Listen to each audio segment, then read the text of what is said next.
Welcome everyone to a brand new series on the channel. This is not just English lessons, this is real English training. I'm Hussein, the founder of Hussein with Shadowing. Repeat, to struggle, to learn. Shadowing means you listen and you repeat immediately. No translating, no thinking, no pausing. Your mouth learns before your brain understands. From this moment, don't try to understand everything. Your job is not to think. Your job is to repeat. That sounds scary, but I'm excited. That's perfect. If you're comfortable, you're doing it wrong. Okay, I'm definitely not comfortable. Perfect. If you're comfortable, you're doing it wrong. Listen.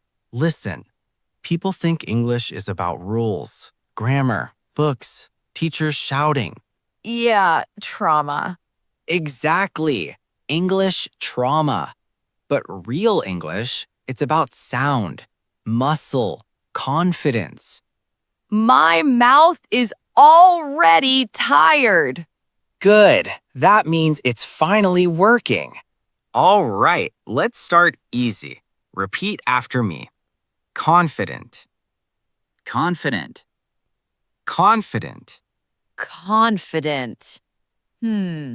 Confident. Confident. Confident. Feeling sure about your abilities, qualities, or decisions.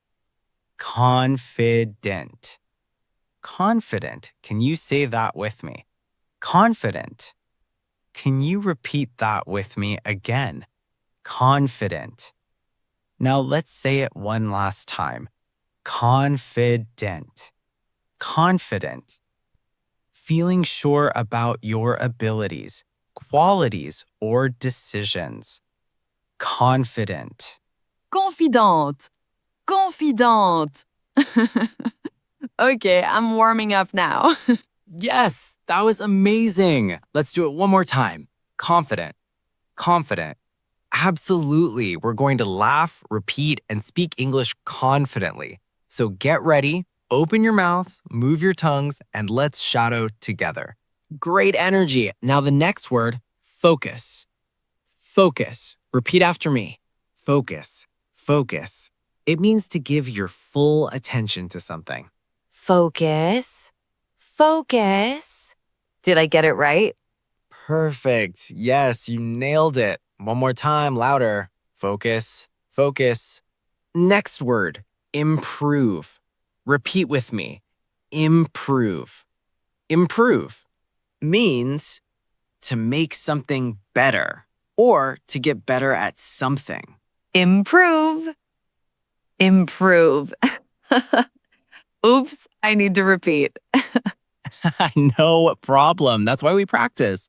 Improve, improve, improve. Improve. Improve. Improve.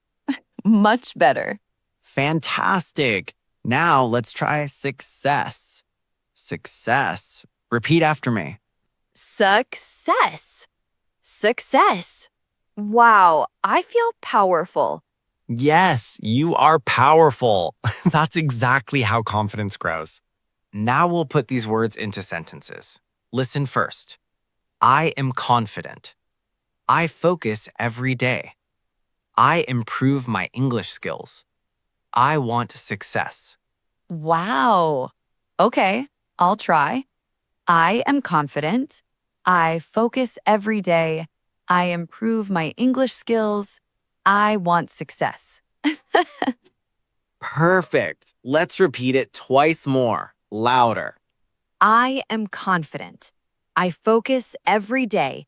I improve my English skills. I want success. That sounds awesome. Now let's hear a short story. Once there was a student named Adam. He wanted to learn English, but he was not confident.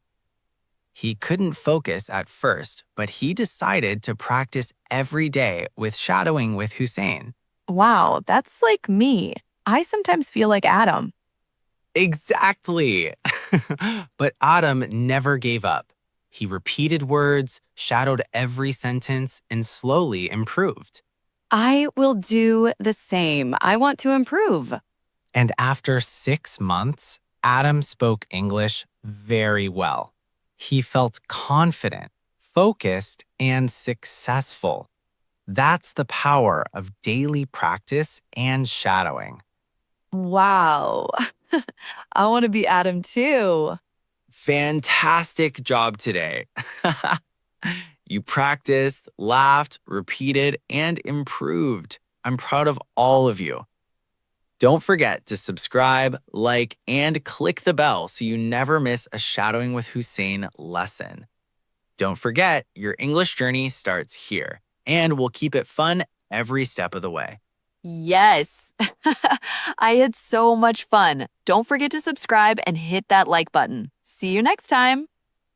Hey, what's up, champions? Welcome back to Shadowing with Hussein. Don't just listen, you speak, you repeat, you grow.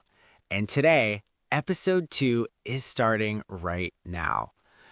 I'm Hussein, your English coach, and with me today is our amazing guest. Hey everyone. I'm so excited and a little nervous. That's perfect. Nervous means you care, and when you care, you improve. Before we start, let's warm up our mouths. Remember, listen, pause, repeat after me. Ready? I am learning English. Your turn. I am learning English. Wow, that's awesome. Great. Again. I am getting better every day. Yes, you hear that? That's confidence growing. Don't worry. Every mistake is a step forward. Let's jump in. Repeat after me and have fun. First word, enthusiastic. Repeat, enthusiastic. Enthusiastic. Enthusiastic. Enthusiastic. Yes, perfect. Enthusiastic. Enthusiastic means very excited and interested in something. For example, I am enthusiastic about learning English. Repeat. I am enthusiastic about learning English. I am enthusiastic about learning English. I am enthusiastic about learning English. All right, let's dive into this next word. Discipline. Repeat. Discipline. Discipline. Discipline. Discipline. Discipline. Discipline. Discipline means following rules or being consistent. For example, I have discipline when I study every morning. Repeat. I have discipline when I study every morning. I have discipline when I study every morning. Here's a new word. Challenge. Repeat. Challenge. Challenge. Challenge. Challenge. A fun word, right? Challenge means something difficult you try to overcome. Example, I enjoy a new challenge at work. Repeat. I enjoy a new challenge at work. I enjoy a new challenge at work. Persevere. Persevere. Persevere means keep trying even when it's hard. Example, I persevere when learning something new. Repeat. I persevere when learning something new. I persevere when learning something new. Last word for today. Achieve. Repeat. Achieve. Achieve. Achieve. Achieve. Achieve means reach a goal or succeed. For example, I achieve my goals by working hard. Repeat. I achieve my goals by working hard. I achieve my goals by working hard. Now, let's use our words in a mini conversation. I'll ask, you answer, then we switch. Are you enthusiastic today? Yes, I feel enthusiastic and ready. Good. And do you have discipline when you study? Yes, I follow my schedule every day. Perfect. And do you enjoy a challenge? Yes, I love a new challenge. Awesome. And do you achieve your goals? Yes, I achieve them step by step. Time for a short story. There was a boy named Omar. He was afraid to try new things, but he decided to be enthusiastic and disciplined. He faced challenges. He never gave up. He persevered every day, and eventually he achieved his dreams. Wow, that's so motivating. Yes, and remember, you can be like Omar too. Stay consistent, be brave, and enjoy every step. Fantastic work today. You learned 5 new words, practice them, and use them in conversation. Don't forget to subscribe, like, and turn on notifications. Keep practicing, stay motivated, and I'll see you in episode 4. You are so welcome. I had a blast. You're amazing. Bye-bye, champions. Thank you, Hussein. I learned so much today.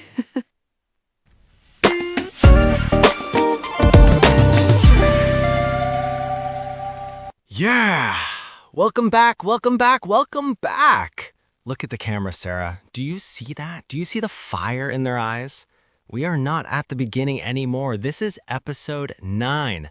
Episode 9. I can't believe we've come this far. To every single champion watching us right now, you are the reason we are here. I'm so hyped. I could probably run a marathon right now. A marathon? Sarah, you need to save that energy for these 5 words because episode 9 is the gateway to greatness. Are you guys ready to shadow? I didn't hear you. Sarah, did you hear them? No, not at all. Come on, champions. Wake up, you ready. That's it. That's the vibration I want. Today's mission is simple. 5 words, 3 parts, 1 goal. Power, victory, believe, champion, unstoppable. Let's burn the floor. Let's start with the foundation. Power. Say it with me. Power. Power. You know, Hussein, when I say this word, I feel like a superhero. It's not just about being strong, it's about the power of the mind. Exactly. Let's test your power, Sarah. Say power 10 times, and every time I want it to be deeper. Go. Power, power, power, power, power, power. I think I just broke my microphone. Good. If you don't break something, you're not trying hard enough. Repeat after us, champions. Power. Power. Next word, the reason we wake up at 5 a.m. Victory. Look at this word. Smell it. Taste it. It tastes like success in coffee, Hussein. Victory is what happens when you refuse to quit. Say it with me. Victory. Victory. Sarah, tell them a story. When was your last victory? My last victory was finishing episode 8 without losing my voice. But seriously, every time I shadow a word correctly, it's a victory. Champions, repeat after Sarah. Victory. Louder. Make the walls shake. Victory. This word is the secret sauce. Believe. If you don't believe, you are just making noise. This word is so emotional for me, Hussein, because at the beginning, I didn't believe I could do this. But now, look at me. Episode 9. I believe. And we believe in you. Repeat after Hussein. Believe in believe. Louder. Believe. Look at the comments. They are all typing, I believe. That's the power of this community. Who are we? Champions. Champion. Champion. You know, Hussein, do you know what a champion does when he falls? Tell me. A champion gets up and says, you hit like a baby. That's a champion mindset. I love that. Repeat it. Champion. One more time. Champion. And finally, the monster word. Unstoppable. This is not just a word, this is a lifestyle. Unstoppable. It's like a train that has no brakes. Once you start, nobody, and I mean nobody, can stop you. Unstoppable. Let's break it down for the champions. Unstoppable. Unstoppable. Unstoppable. Unstoppable. Unstoppable, unstoppable, unstoppable. I feel like I'm flying. Okay, Sarah, it's time for the Titan Challenge. We're going to say all 5 words in one breath. Champions, try this at home. Oh, it's on. Go. Power, victory, believe, champion, unstoppable. Wow, Sarah, you were actually faster than me. I told you, Hussein, episode 9 Sarah is different. Serious. Close your eyes. This is the most important part of the episode. Shadow me, sentence by sentence. Feel the words.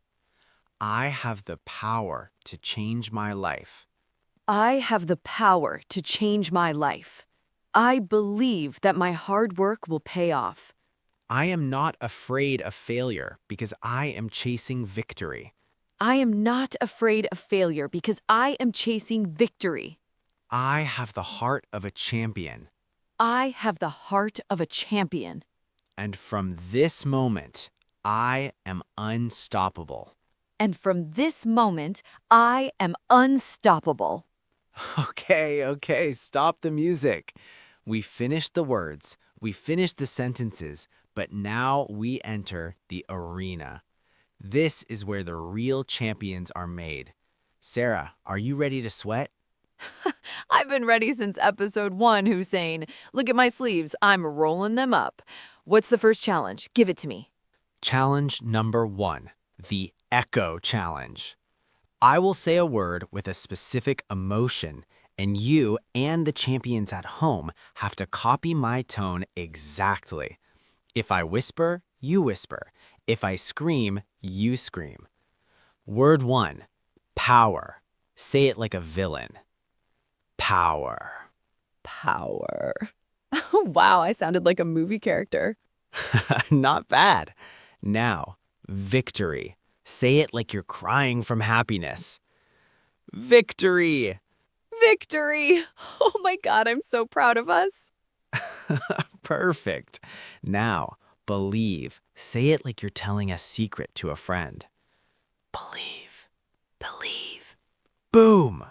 Now, let's turn up the heat. The why challenge. I will ask why, and you answer using our 5 words. Champions, answer with Sarah out loud. Sarah, why are you studying English today? Because I want the power to travel the world. Why do you wake up early to practice? Because I believe in my future. Why do you never give up when it's hard?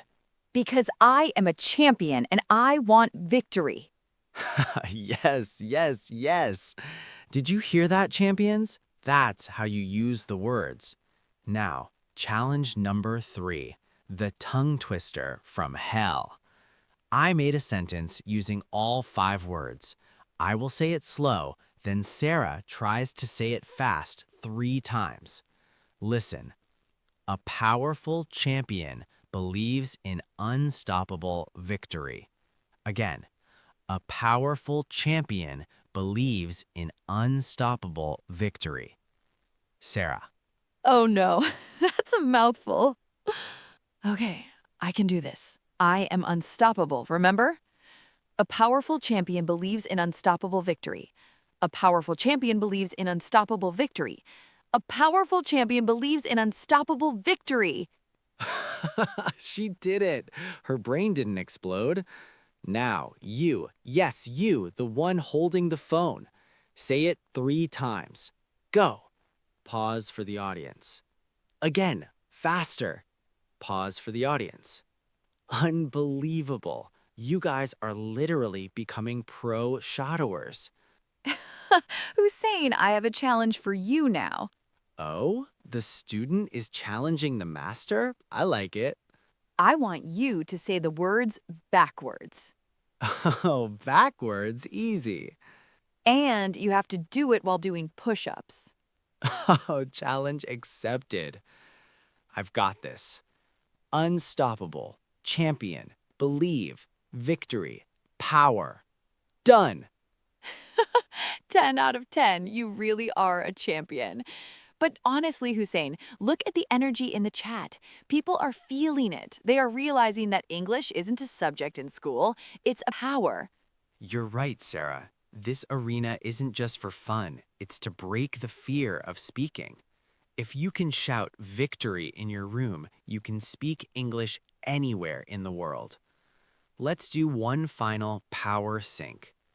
I say the first half, Sarah says the second half, and the audience shouts the whole thing. I have the Power. I will always, Believe. I am an unstoppable. And I will claim my victory. Oh, boom. My ears are ringing from your greatness. Sarah, how do you feel? I feel like I just drank 10 energy drinks. I'm ready for whatever comes next. Good, because the arena is closing and the story is beginning. Take a deep breath, drink some water, because we are about to enter the most emotional part of episode 9.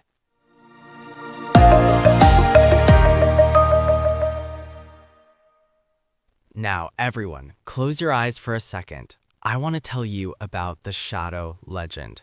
It's a story about someone who started just like you, someone who had no power. Someone who was afraid to speak? Who was afraid to make mistakes? Exactly. This person would look at the world and see only walls.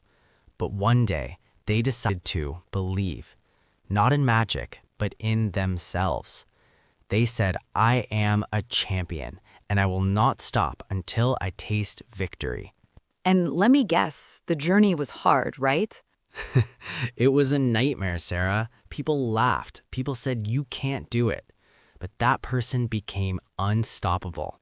They shadowed every day. They practiced every night. And today, that person is not a legend anymore. That person is you. Yes.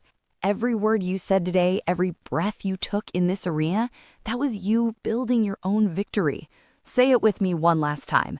I am the legend. I am the legend. Again. I am the legend. I can feel the energy through the screen. Sarah, we can't end episode 9 without the final burn. 30 seconds of pure power. We shout the words, they shout the words. Let's destroy the silence. Go. Power. Victory. Believe. Champion. Unstoppable. My brothers, my sisters, my champions. Today was not just a lesson, it was a statement. You showed up, you practiced, you conquered episode 9. I'm so proud of everyone. But listen, the fire doesn't stop here. If you want to stay unstoppable, you know what. Smash that like button. Subscribe to Shadowing with Hussein and join the most powerful family on the internet. And don't forget to ring the bell so you don't miss episode 10. Trust me, you are not ready for what's coming next. Go to the comments, write, I am a champion. Let the world know who you are. Until next time, stay hungry, stay humble, and always stay unstoppable. Bye, everyone. Keep shadowing. Peace out.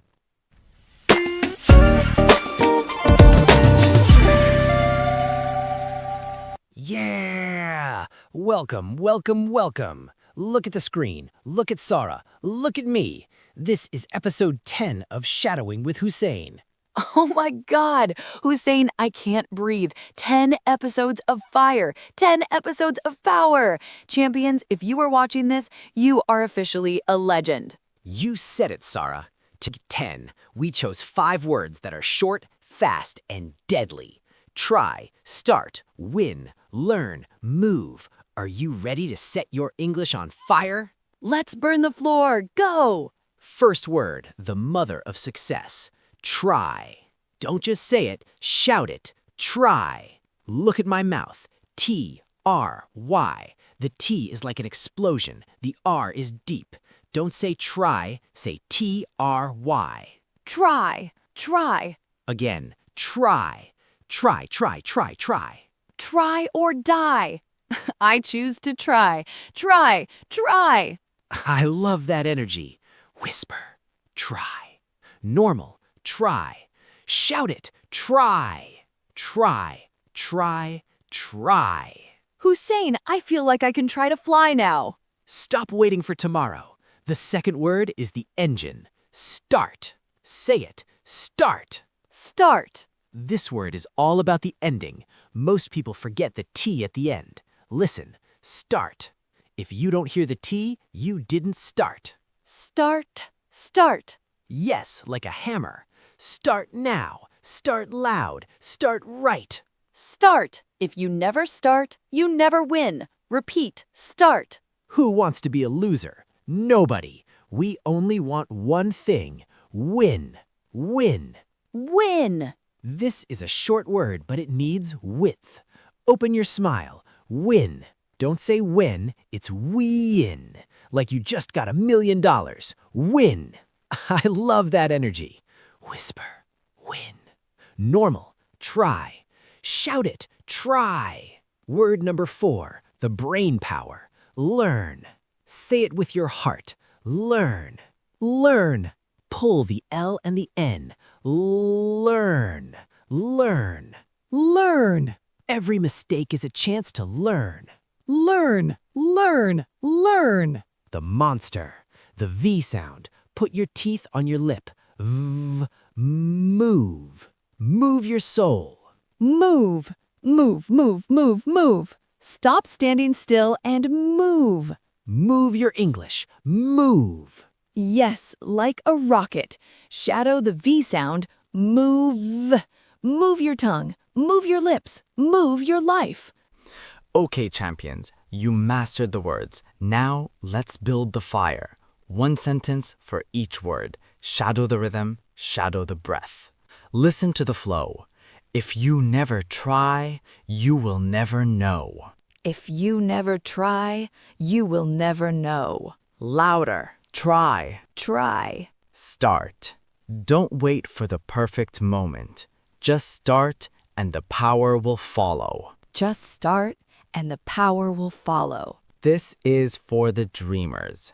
I am born to win. I am born to win. Who are you? I am a winner. This is a heavy sentence. Learn from the past to build your future. Learn from the past to build your future. Feel the N in learn.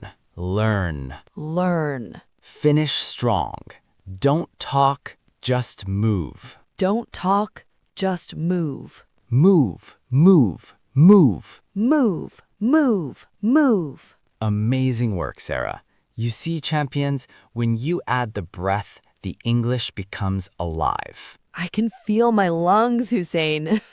It's not just speaking, it's like a workout for my soul. That's the shadowing arena. Now, are you ready for the final step? The story that will change everything?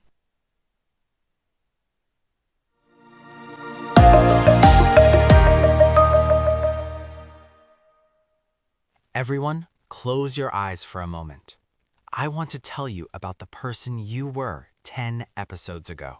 You were afraid. You were waiting for the right time. But then you decided to start. It wasn't magic, Hussein. They didn't just wish for it. They had to try every single day. Yes, even when they failed, they chose to learn. They didn't stay in the same place. They decided to move. Through the sweat, through the mistakes, through the fear. And now, look at them. Look at you. You are not a beginner anymore. Because today, you don't just speak English. Today, you win. This is your victory. This is episode 10. You are unstoppable. We did it, Sarah. 10 episodes of pure power. I am so proud of this family. I can't believe it. Champions, you are amazing. But don't stop now. Listen to me carefully. Smash that like button right now. If you are a real champion, subscribe to Shadowing with Hussein. Ring the bell because episode 11 is going to change the game.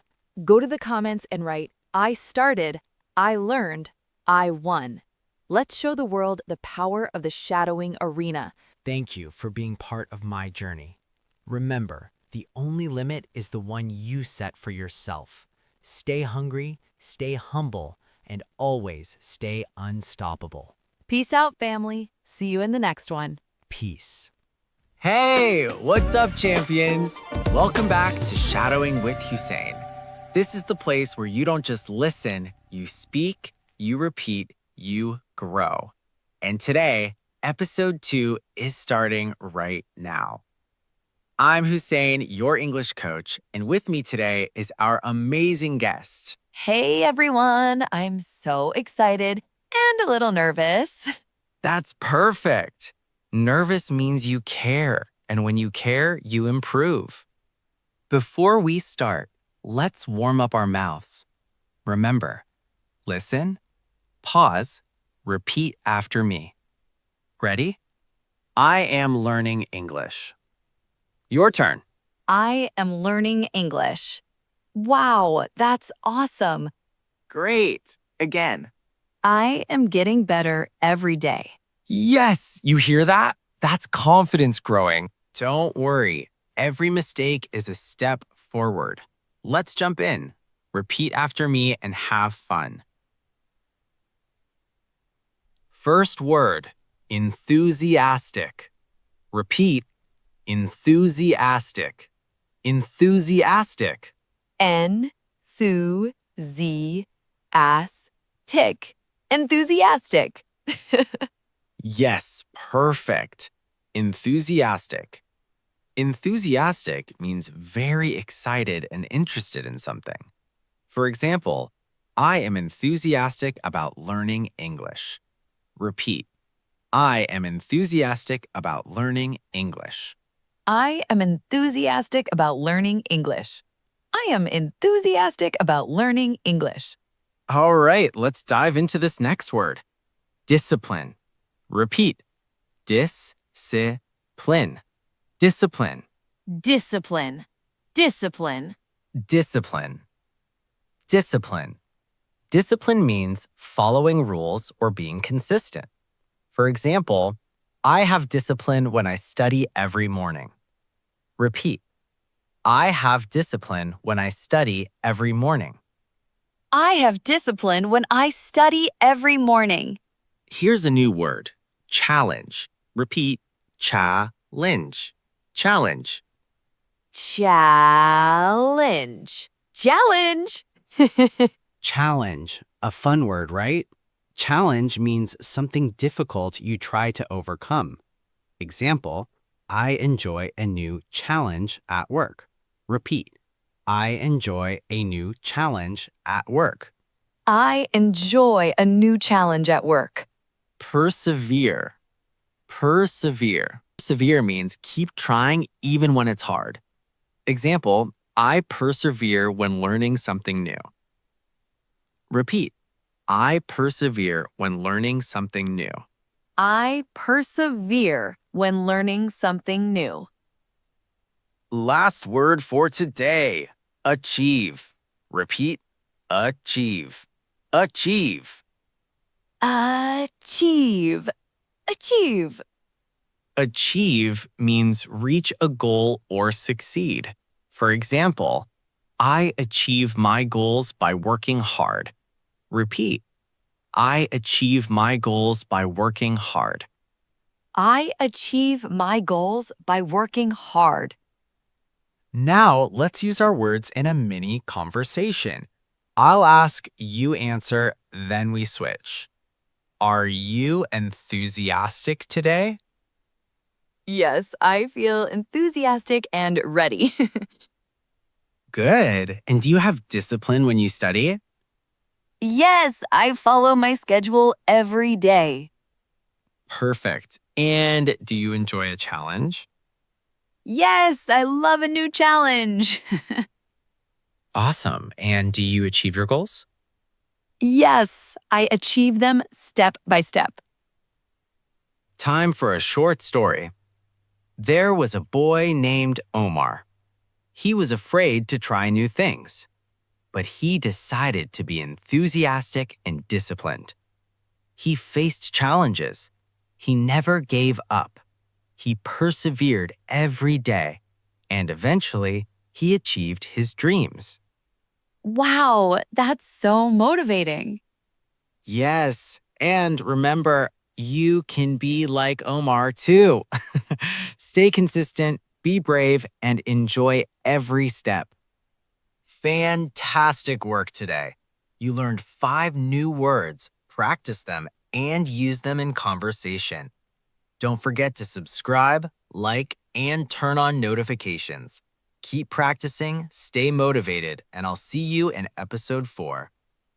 You are so welcome. I had a blast. You're amazing. Bye-bye, champions. Thank you, Hussein. I learned so much today. Yo, champions! What's up? What's up? What's up? Welcome back to another powerful episode. Today is not just a lesson. Today is a training session for your voice, your mind, and your confidence. Today, you will not whisper. You will not be shy. You will speak loud, clear, and proud. And of course, my amazing partner is here with me today. Say hello. Hi, everyone. Oh my God, I'm excited, nervous, and happy at the same time. I feel like I'm in a big show, not a normal English class. But don't worry, I'm ready to learn, practice, and make mistakes. That's the best attitude. Mistakes are part of success. All right, take a deep breath. Relax your shoulders, smile. Let's begin. Our first powerful word today is explain. Listen carefully. Explain. Explain. Say it with me slowly and clearly. Explain, explain. Okay, wait. This word feels smooth when I say it. Let me try again, louder. Explain. That's energy. Now, listen to this long sentence carefully. Let me explain my idea clearly so everyone can understand me. Repeat after me, slowly. Let me explain my idea clearly so everyone can understand me. Wow, that's a long sentence, but it feels powerful. Let me say it again better.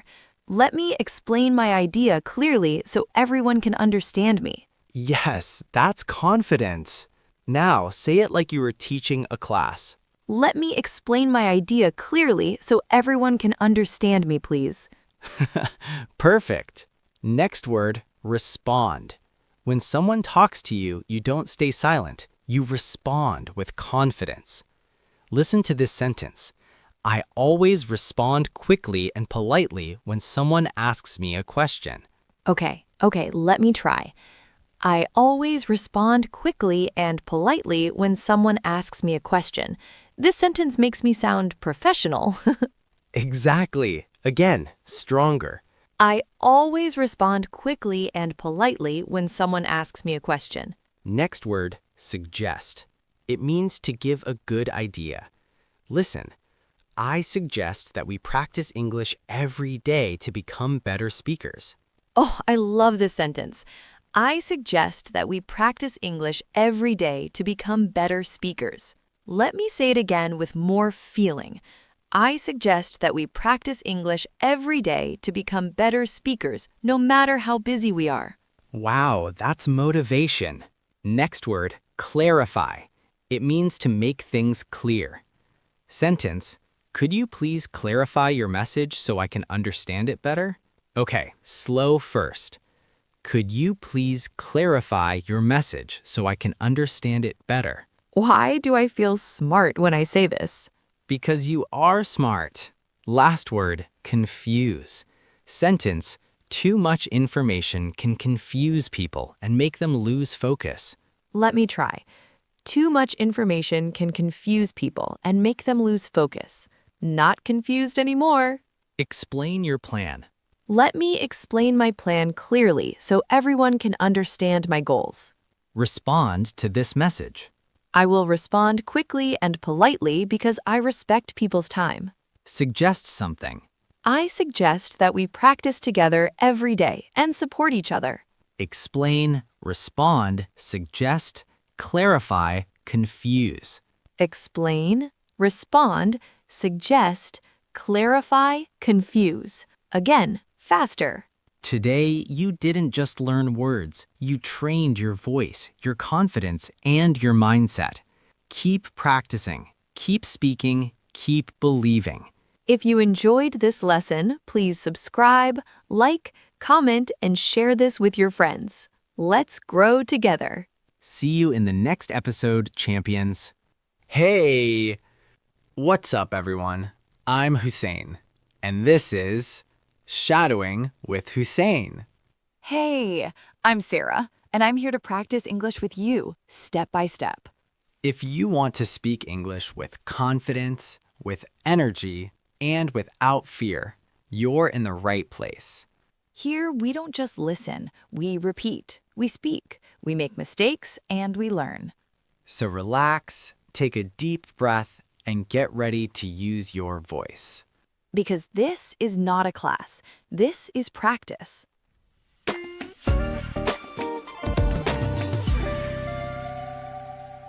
Hey! Hey! What's up? What's up? Welcome back. Take a deep breath. Relax your shoulders. Today's episode is not normal. Today we speak, we repeat, and we feel it. And with me today, full energy, big smile, zero fear. Hey, I'm so excited today. I feel good. Let's go. All right, first word today, consistent. Oh, wait. Consistent. Let me try again. Consistent. Nice. Consistent means you do it again and again and again.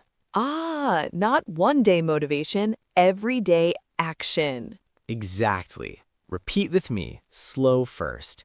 Consistent. Now louder. Consistent. Consistent. My mouth is tired already. Good. Example time. I am consistent with my goals.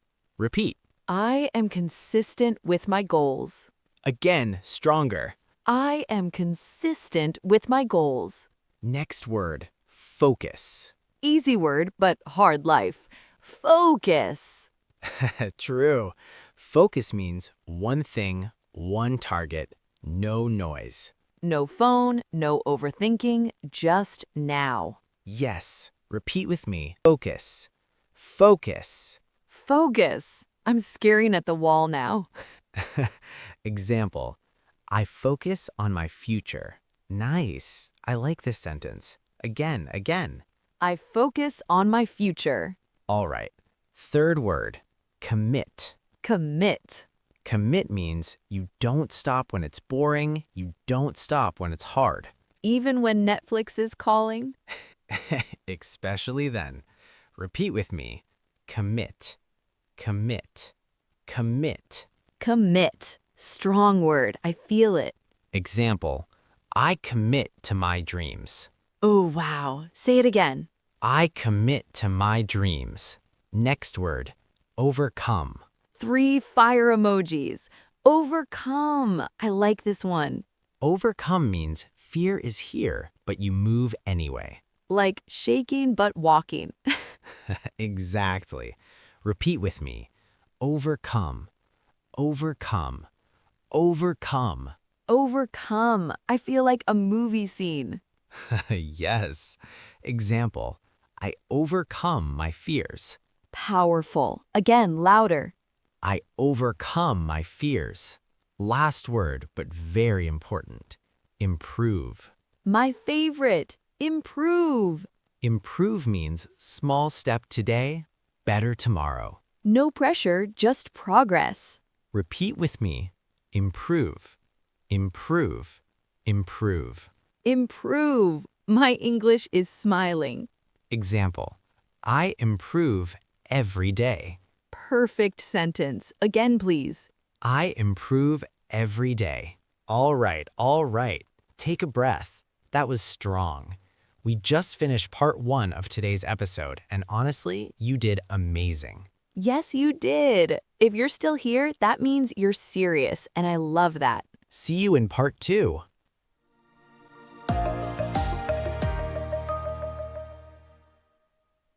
All right, welcome to part 2. This is fast, this is real. I'm a little nervous, but let's do it. Listen, say this sentence. I speak English without fear. I speak English without fear. Fear. Nice catch. Now you. Pause and say it. Say it loud. I speak English without fear. One more. Fast. I am getting better every day. I am getting better every day. Your turn. No thinking. Again together. I am getting better every day. If you spoke, I'm proud of you. All right. Before we go, let me tell you a short story. Oh, I love stories. There was a guy. He understood English, but he never spoke. Because he was afraid? Yes, afraid of mistakes, afraid of people. One day, he said one sentence, just one. And it was not perfect, right? Not perfect at all, but he felt proud. The next day, he spoke again. English got better. Exactly. Not because he was smart, but because he was brave. If you're listening now, that story is about you. So speak, make mistakes, and keep going. If this episode helped you, hit subscribe and practice with us every week. We're proud of you. See you next episode.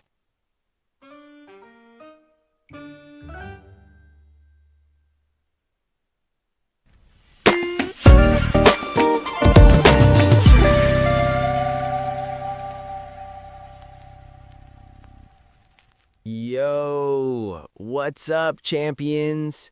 Welcome to episode 5. Today, we have 3 parts: words, sentences, short story. And we start with part 1, words. No excuses today. Oh yeah, I'm ready, my brain is ready, my tongue is ready. Perfect. Then let's start with the first word. First word today, lead. Lead means to guide, to show the way, to inspire others. It's not about bossing around. It's about motivating and showing strength. Listen carefully. Repeat after me. Lead, lead, lead. Lead. I lead my team today. I lead my team to success. Again, louder. Lead. Lead. I lead every single day. I never stop leading. Amazing. Now one more. I lead with courage and confidence. I lead with courage and confidence. Yes, yes, yes. Next word, build. Build means to create, to grow, to put pieces together. Not just walls. Build skills, build habits, build dreams. Repeat after me. Build, build, build. Build. I build my skills every day. I build my dreams with passion. Louder. Build. Build. I build stronger every day. I build bigger every day. Perfect. Now one more. I build my future with focus and energy. I build my future with focus and energy. Next word, control. Control means to manage, to guide, to handle situations well.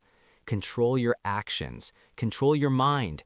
Control your energy. Repeat after me. Control, control, control. Control. I control my mind every day. I control my energy to win. Again, control. Control. I control everything I can. I control my habits and my focus. Yes, yes, yes. One more. I control my future with confidence and strength. I control my future with confidence and strength. Yes, yes, yes. Next word, create. Create means to make something new, to design, to invent. Create your own path. Create your own rules. Create your own success. Repeat after me. Create, create, create. Create. I create my success every day. I create my opportunities. Again, create. Create. I create my happiness. I create my future. Perfect. One more time. I create everything I want with focus and energy. I create everything I want with focus and energy. Last word for today, support. Support means to help, to encourage, to back up. Support your friends, yourself. Repeat after me. Support, support, support. Support. I support my team every day. I support my friends. Again, support. Support. I support everyone who believes. I support my own dreams. Time to review, champions. Say them loud and proud. Lead, build, control, create, support. Lead, build, control, create, support. If you survived this, you are a real champion. Whoa! Welcome back, champions. This is part 2 of episode 5. Today, we are going to use our words in sentences and not just repeat. We are going to live them, feel them, and shout them. Yes, I am ready to shout, to repeat, to laugh, to feel. Let's go! Okay, champions. First word, lead. Lead means to guide, to inspire, to show the way. Hussein says, when I lead, I show courage. I guide my team with energy and focus. Repeat after me. I lead with courage. I lead with courage. I lead with courage. I lead with courage every single day. Again, I lead with focus and determination. I lead with focus and determination. I lead with focus and determination. I lead and never give up. One more. I lead my team to success. I lead my team to success. I lead my team to success. Yes, yes, yes. Next word, champions. Build. Build means to create, to grow, to put pieces together. Hussein says, I build my skills every day. I build my dreams bigger and stronger. Repeat. I build my dreams. I build my dreams. I build my dreams. I build my future with energy. Again, I build habits that make me stronger. I build habits that make me stronger. I build habits that make me stronger. I build my world with power. One more. I build everything I imagine. I build everything I imagine. I build everything I imagine. Yes, yes, yes. Next word, champions. Control. Control means to manage, to handle, to be the boss of your life. Hussein says, I control my mind. I control my actions. I control my energy. Repeat. I control my thoughts. I control my thoughts. I control my thoughts. I control my focus every day. Again, I control my emotions and stay strong. I control my emotions and stay strong. I control my emotions and stay strong. I control my destiny. One more. I control everything I can and release the rest. I control everything I can and release the rest. I control everything I can and release the rest. Yes. Next, create. Create means to make something new, to innovate, to imagine. Hussein says, I create my own path. I create my own success. I create my happiness. Repeat. I create something new. I create something new. I create something new. I create opportunities every day. Again, I create with focus and energy. I create with focus and energy. I create with focus and energy. I create my own rules. One more. I create everything I need to succeed. I create everything I need to succeed. I create everything I need to succeed. Yes. Next, support. Support means to help, to encourage, to back up. Hussein says, I support my friends. I support my team. I support my dreams.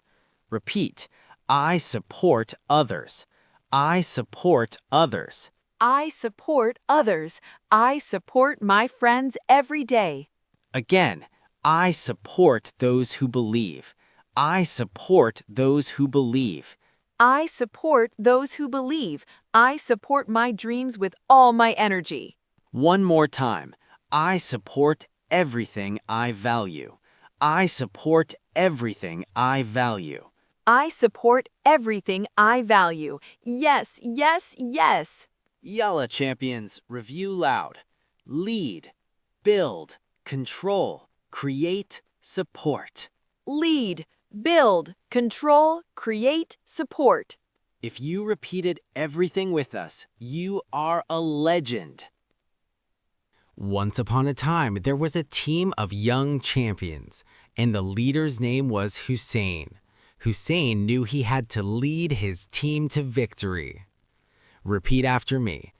I lead with courage. I lead with courage. I lead with courage. I lead and I inspire everyone. Amazing. Now the team needed to build something strong. They builded their skills, their strategies, their confidence. Repeat, I build my dreams every day. I build my dreams every day. I build my dreams every day. I build bigger and stronger every day.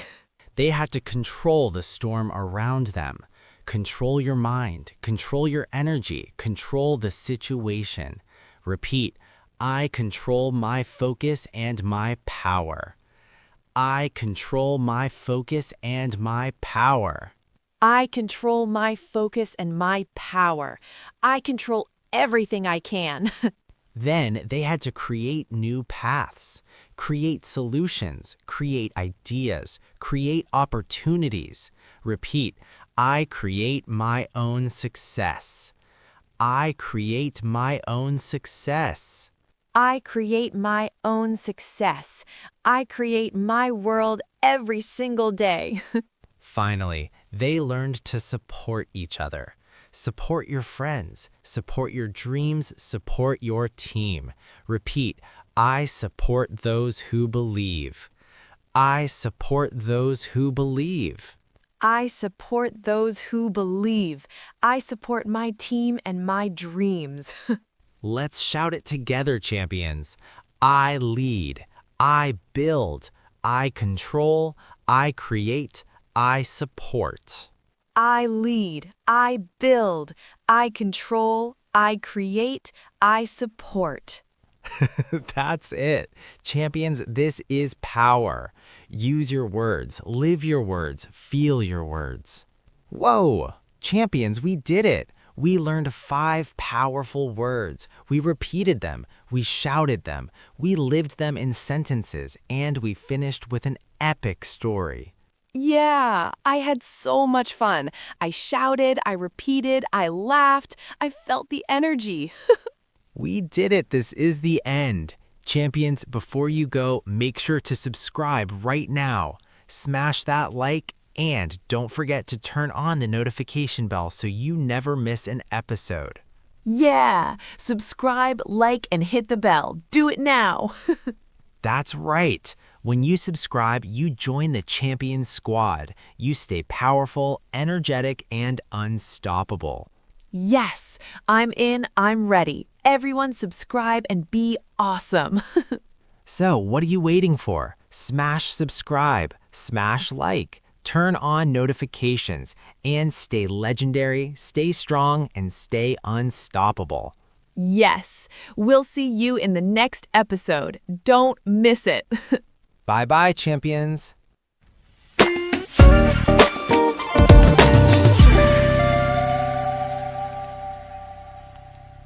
Yo!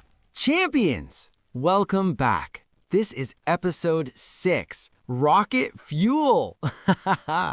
Today, we are going to start with part 1, words. Get ready to learn, shout, repeat, and feel energy. Oh, yeah. I'm ready to shout, repeat, laugh, and feel the energy. Oh yeah, I'm ready to shout, repeat, laugh, and feel the energy. Perfect. Then let's jump straight into our first word. First word today, explore. Explore means to discover, investigate, try new things. Hussein says, I explore new places, new ideas, and new opportunities. I explore every day to grow stronger. Repeat after me. I explore new things. I explore new things. I explore new things. I explore my world with energy and curiosity. I explore new things. I explore my world with energy and curiosity. Again, I explore with courage and determination. I explore with courage and determination. Next word, challenge. Challenge means to face something difficult, test yourself, grow stronger. Hussein says, I challenge myself every day to improve. I challenge obstacles and never give up. Repeat. I challenge myself. I challenge myself. I challenge myself. I challenge every difficulty with power and energy. I challenge myself. I challenge every difficulty with power and energy. Again, I challenge my fears and grow stronger. I challenge my fears and grow stronger. Next word, inspire. Inspire means to motivate, encourage, make others feel positive energy. Hussein says, I inspire my friends and my team. I inspire people to be their best. Repeat. I inspire others. I inspire others. I inspire others. I inspire everyone around me every day. I inspire others.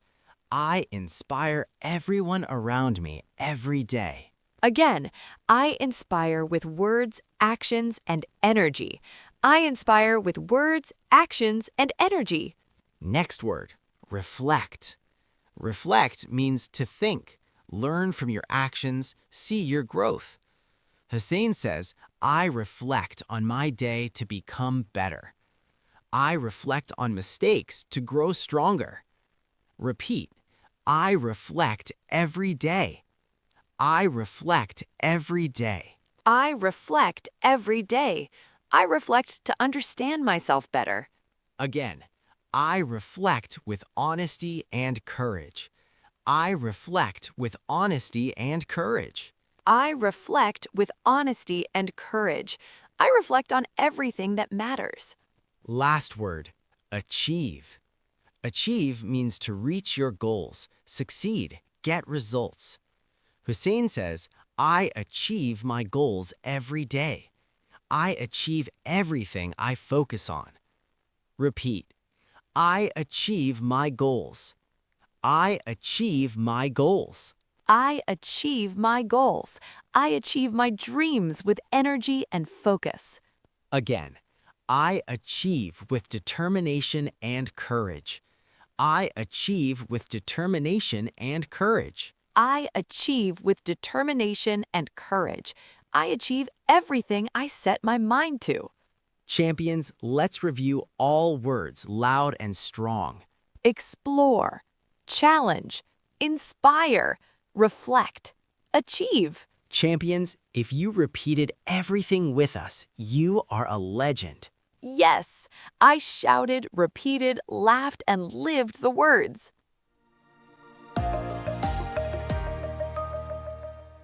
Yo! Champions! Welcome back. This is part 2 of episode 6. Today, we are going to live our words in sentences, not just repeat. We are going to shout them, feel them, and play with them. Oh, yeah! I'm ready to repeat, shout, laugh, and feel the energy. Perfect! Then let's jump straight into our first word. Okay, champions. First sentence using explore. I explore new ideas every single day to grow stronger and smarter. Repeat. I explore new ideas every single day. I explore new ideas every single day. I explore new ideas every single day. I explore everything around me with curiosity and energy. Again, I explore my limits and push past them. I explore my limits and push past them. I explore my limits and push past them. Yes, I explore and never give up. Next sentence, challenge. I challenge myself every morning to try something I've never done before. Repeat. I challenge myself every morning. I challenge myself every morning. I challenge myself every morning. I challenge myself to grow stronger every day. Again, I challenge obstacles and turn them into opportunities. I challenge obstacles and turn them into opportunities. I challenge obstacles and turn them into opportunities. Yes, I challenge everything that stands in my way. Next sentence, inspire. I inspire my friends and my team to reach their full potential. Repeat. I inspire my friends. I inspire my friends. I inspire my friends. I inspire people to believe in themselves every day. Again, I inspire with my actions and my words. I inspire with my actions and my words. I inspire with my actions and my words. Yes, I inspire everyone I meet. Next sentence, reflect. I reflect on my choices every night to improve my tomorrow. Repeat. I reflect every night. I reflect every night. I reflect every night. I reflect to learn from my successes and mistakes. Again, I reflect with honesty to grow stronger. I reflect with honesty to grow stronger. Again, I reflect with honesty to grow stronger. I reflect with honesty to grow stronger. Last sentence today. Achieve. I achieve my goals through focus, determination, and courage. Repeat. I achieve my goals. I achieve my goals. I achieve my goals. I achieve everything I set my mind to with energy. Again, I achieve with persistence and strength. I achieve with persistence and strength. I achieve with persistence and strength. Yes, I achieve everything I focus on. Champions, let's shout all the sentences together. I explore new ideas. I challenge myself. I inspire my friends. I reflect every night. I achieve my goals. I explore new ideas. I challenge myself. I inspire my friends. I reflect every night. I achieve my goals. If you repeated everything with us, you are a legend. Yes, I shouted, repeated, laughed, and lived the sentences.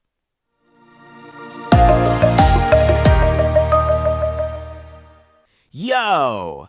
Champions, welcome back. Part 3, the short story. This is where we live our words, feel them, and shout them. Oh yeah, I'm ready to act, shout, repeat, and feel the energy. Perfect. Then let's jump straight into our story. Once upon a time, there was a group of champions working together every day. The leader, Hussein, knew they had to explore new opportunities. Repeat after me. I explore new opportunities. I explore new opportunities. I explore new opportunities. I explore every idea and every challenge. The team faced many obstacles, but they decided to challenge everything that stopped them. The team faced many obstacles, but they decided to challenge everything that stopped them. Repeat. I challenge my obstacles. I challenge my obstacles. I challenge my obstacles. I challenge everything and grow stronger.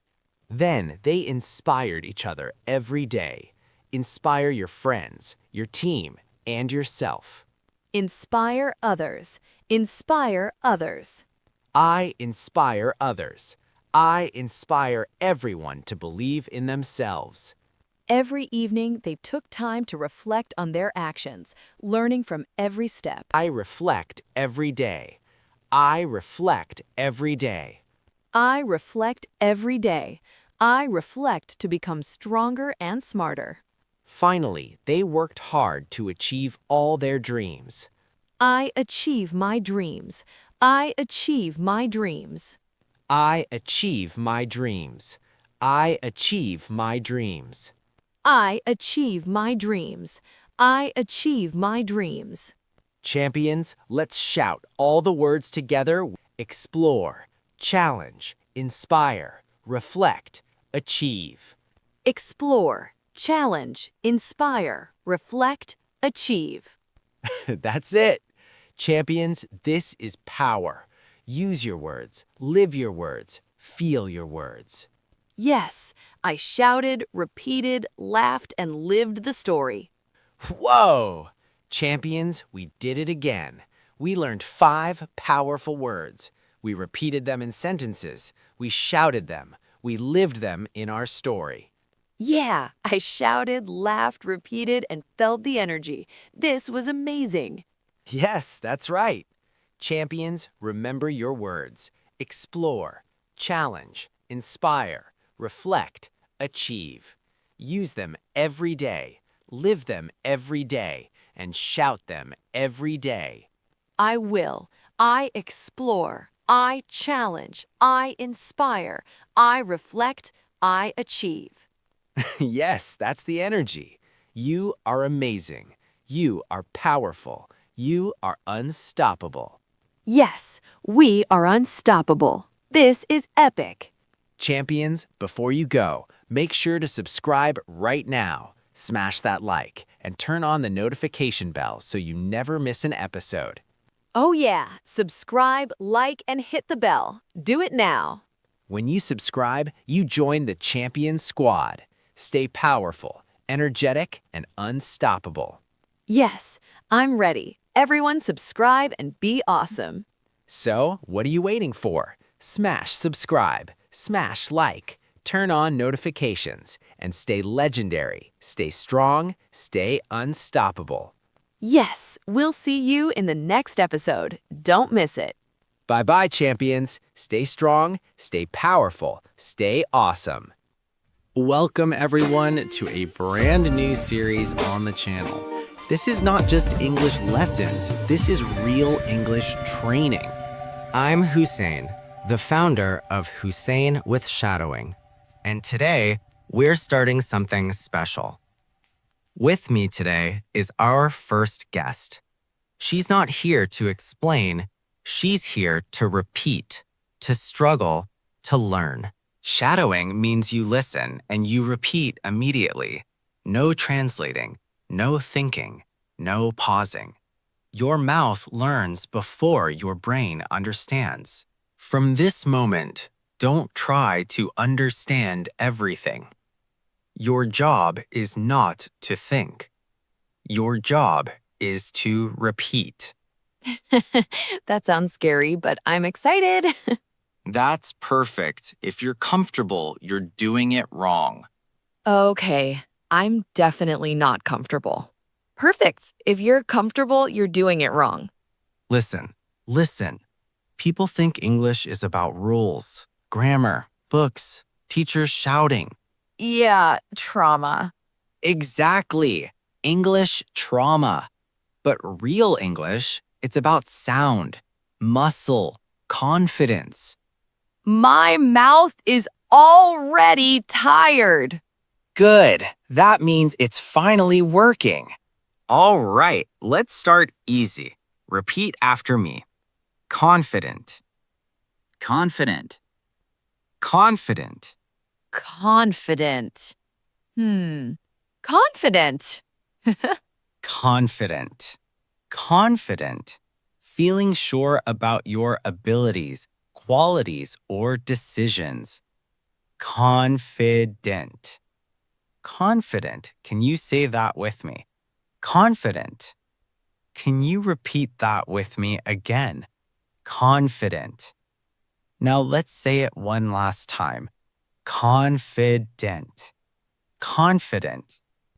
Feeling sure about your abilities, qualities, or decisions. Confident. Confidente. Confidente. Okay, I'm warming up now. Yes, that was amazing. Let's do it one more time. Confident. Confident. Absolutely. We're going to laugh, repeat, and speak English confidently. So get ready, open your mouths, move your tongues, and let's shadow together. Great energy. Now the next word, focus. Focus. Repeat after me. Focus. Focus. It means to give your full attention to something. Focus. Focus. Did I get it right?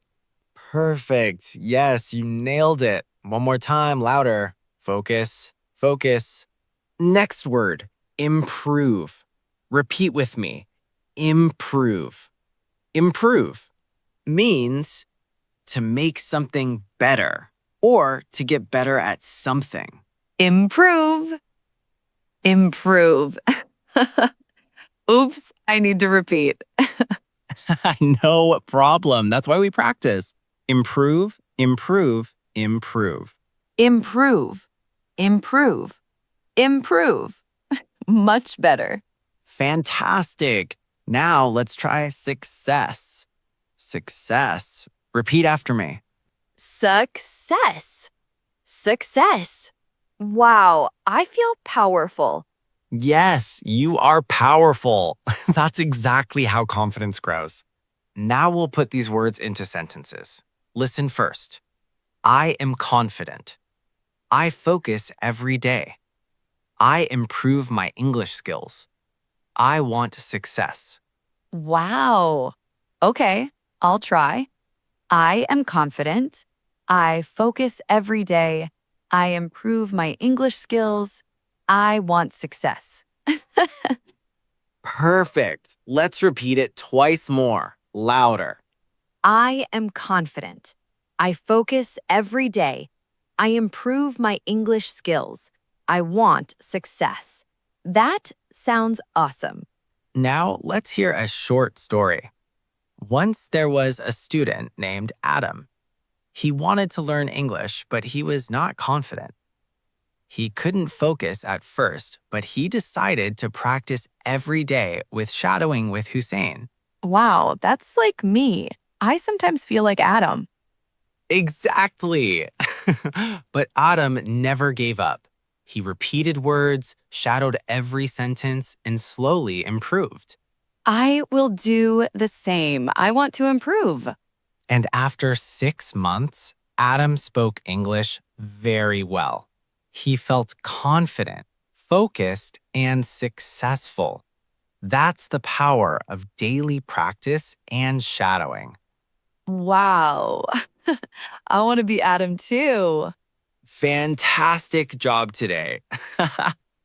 You practiced, laughed, repeated, and improved. I'm proud of all of you.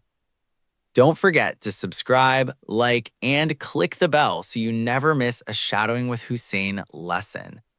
Don't forget, your English journey starts here, and we'll keep it fun every step of the way. Yes. I had so much fun. Don't forget to subscribe and hit that like button. See you next time. I just saw John at the store. Well, what happened? You sound kind of bummed. Well, he told me that Melissa just got busted again for drunk driving. Oh, no. Yeah, That's terrible. That's her second offense in the last year. Jeez. I mean, I think that she just got finished with the court case from the last time when she got busted, and that was she got busted like 10 months ago. Wow. Oh, my God. Yeah, I mean, I have no idea. I mean, the first time she got busted, she had been out drinking with some friends, at a party, and they had advised her not to drive because she had been drinking a bit too much, but she was like, no, I'm fine. So she was on her way home, and she was driving a little erratically, and a cop saw her and pulled her over and smelled that she had alcohol in her breath. So so that's how she got busted the first time. But this time, she's really lucky. She actually wrecked this time. Yeah. And yeah, she is lucky. I mean, but she's lucky that no one got hurt. Right. She actually didn't get hurt. She didn't hit anybody, thank goodness. Well, But, how serious was the accident? Well, she was apparently driving and a little too fast, and she was obviously drunk.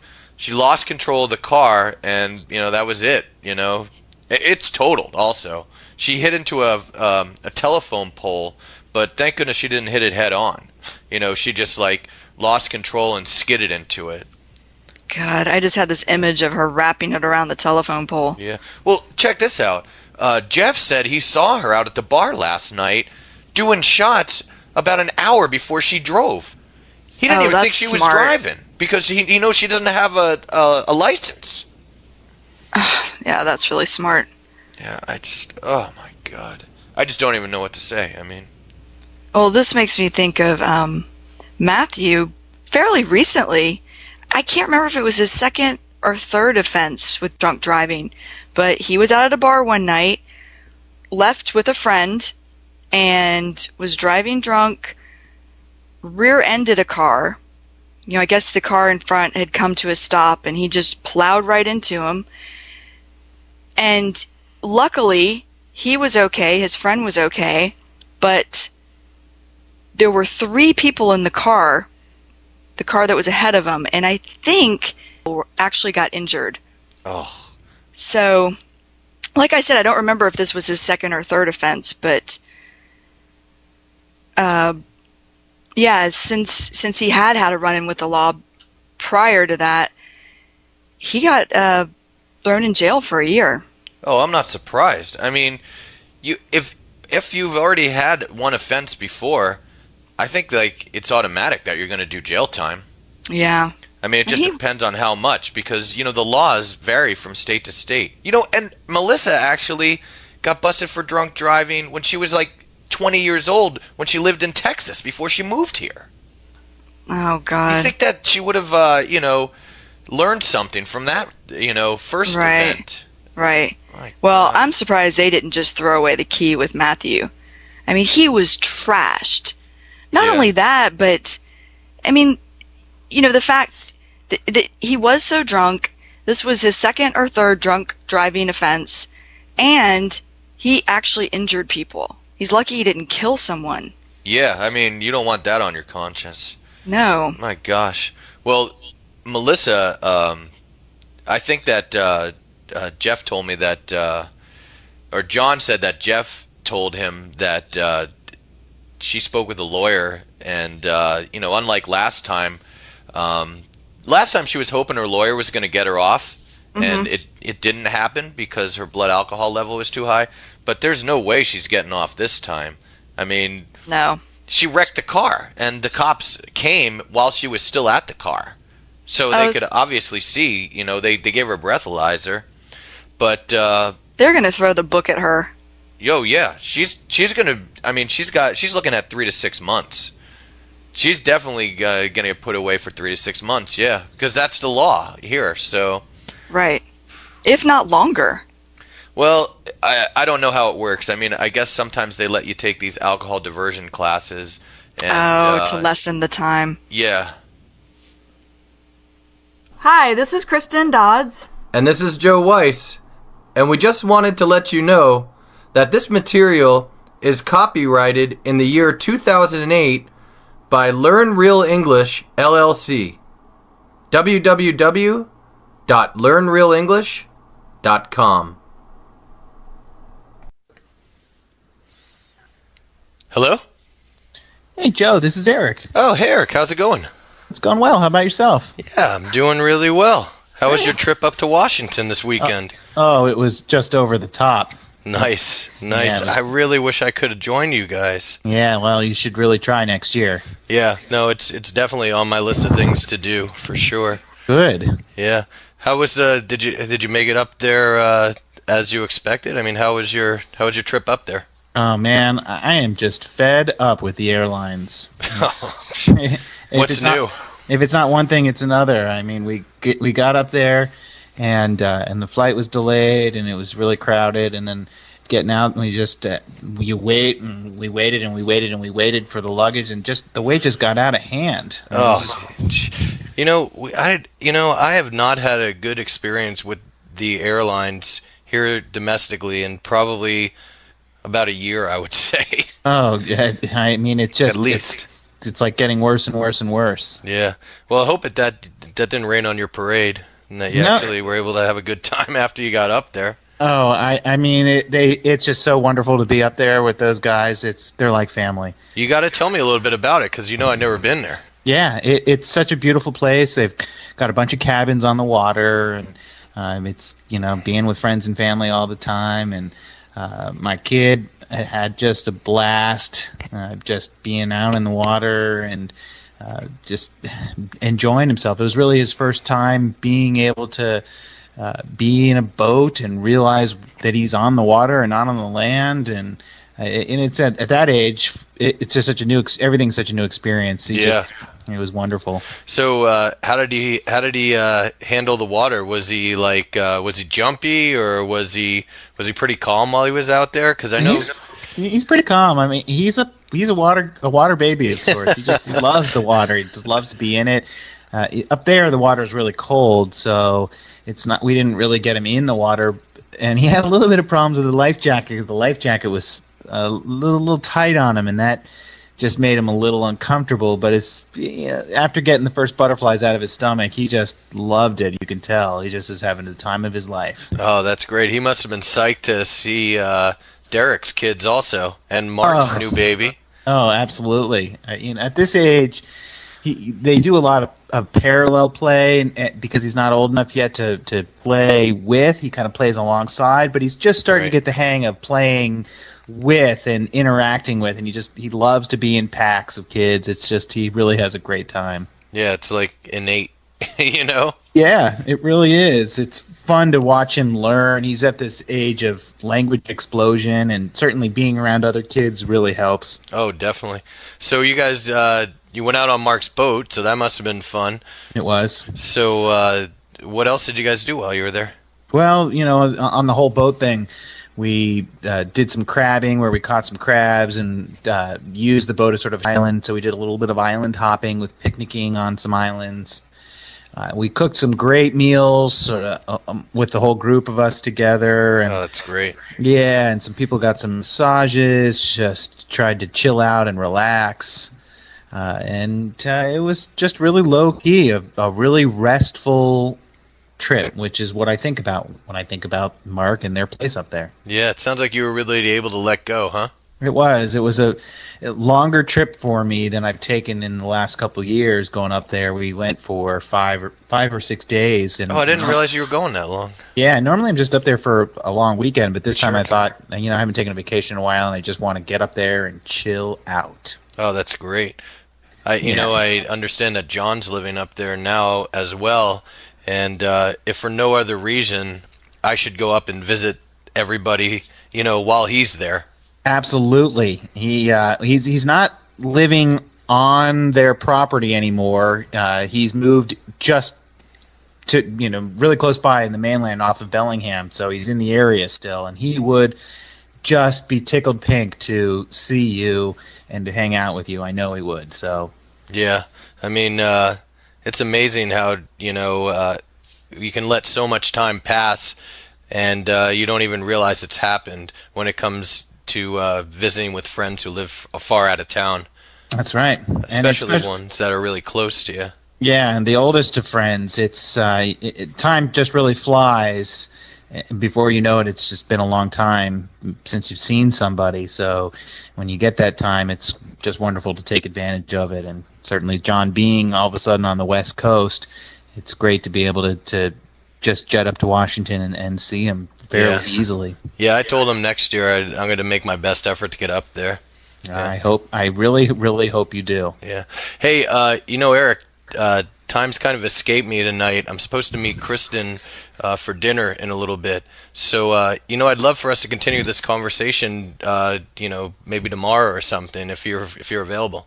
Hey, that'd be great. Okay. All right, listen, I'll call you then. All right, take care, my friend. All right, bye. Bye. Hi, this is Kristen Dodds. And this is Joe Weiss.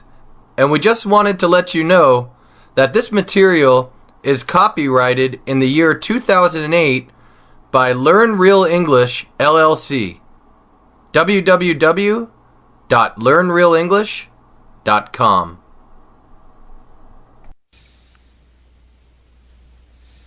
Hey, check this out. You know what Eric asked me when I got into work this morning? I have no idea. What did he ask you? He asked me if I felt the earthquake last night.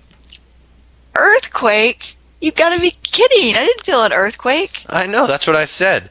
He told me it actually woke him up last night.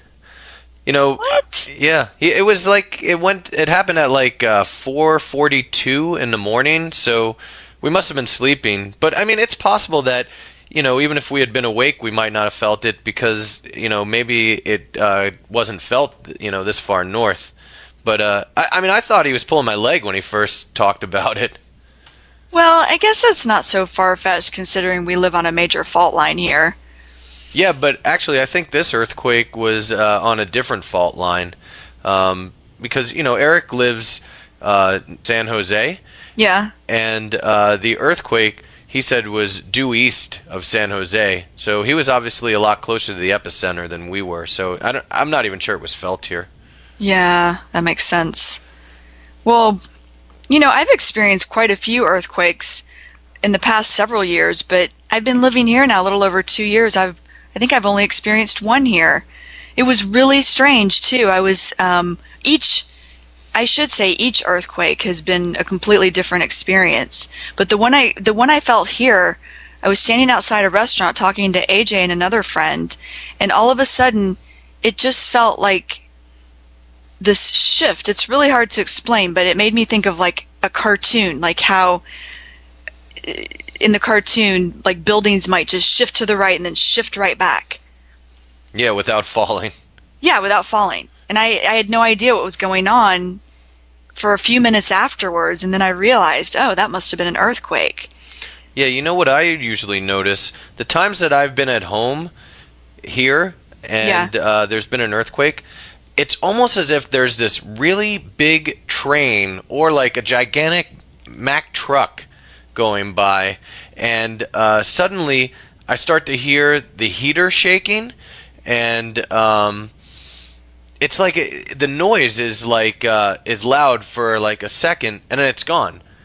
So it's really weird. It's almost like the first couple of times I felt it, I wasn't even aware it was an earthquake while it was happening. Well, that's so funny you say that, because one that I experienced in Bangkok, it actually was after the tsunami. And so later I found out that it was aftershock from the tsunami. But anyway, I was in a building up on the 9th floor, and some people, and they were like, oh, did you feel the earthquake? Then it dawned on me, oh, that was an earthquake. Yeah, I know. It's crazy how when you're not used to feeling them, you could think it's something else. Yeah.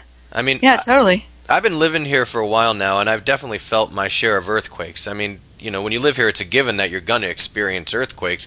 You just hope that you're not going to be here for the big one. Yeah, right.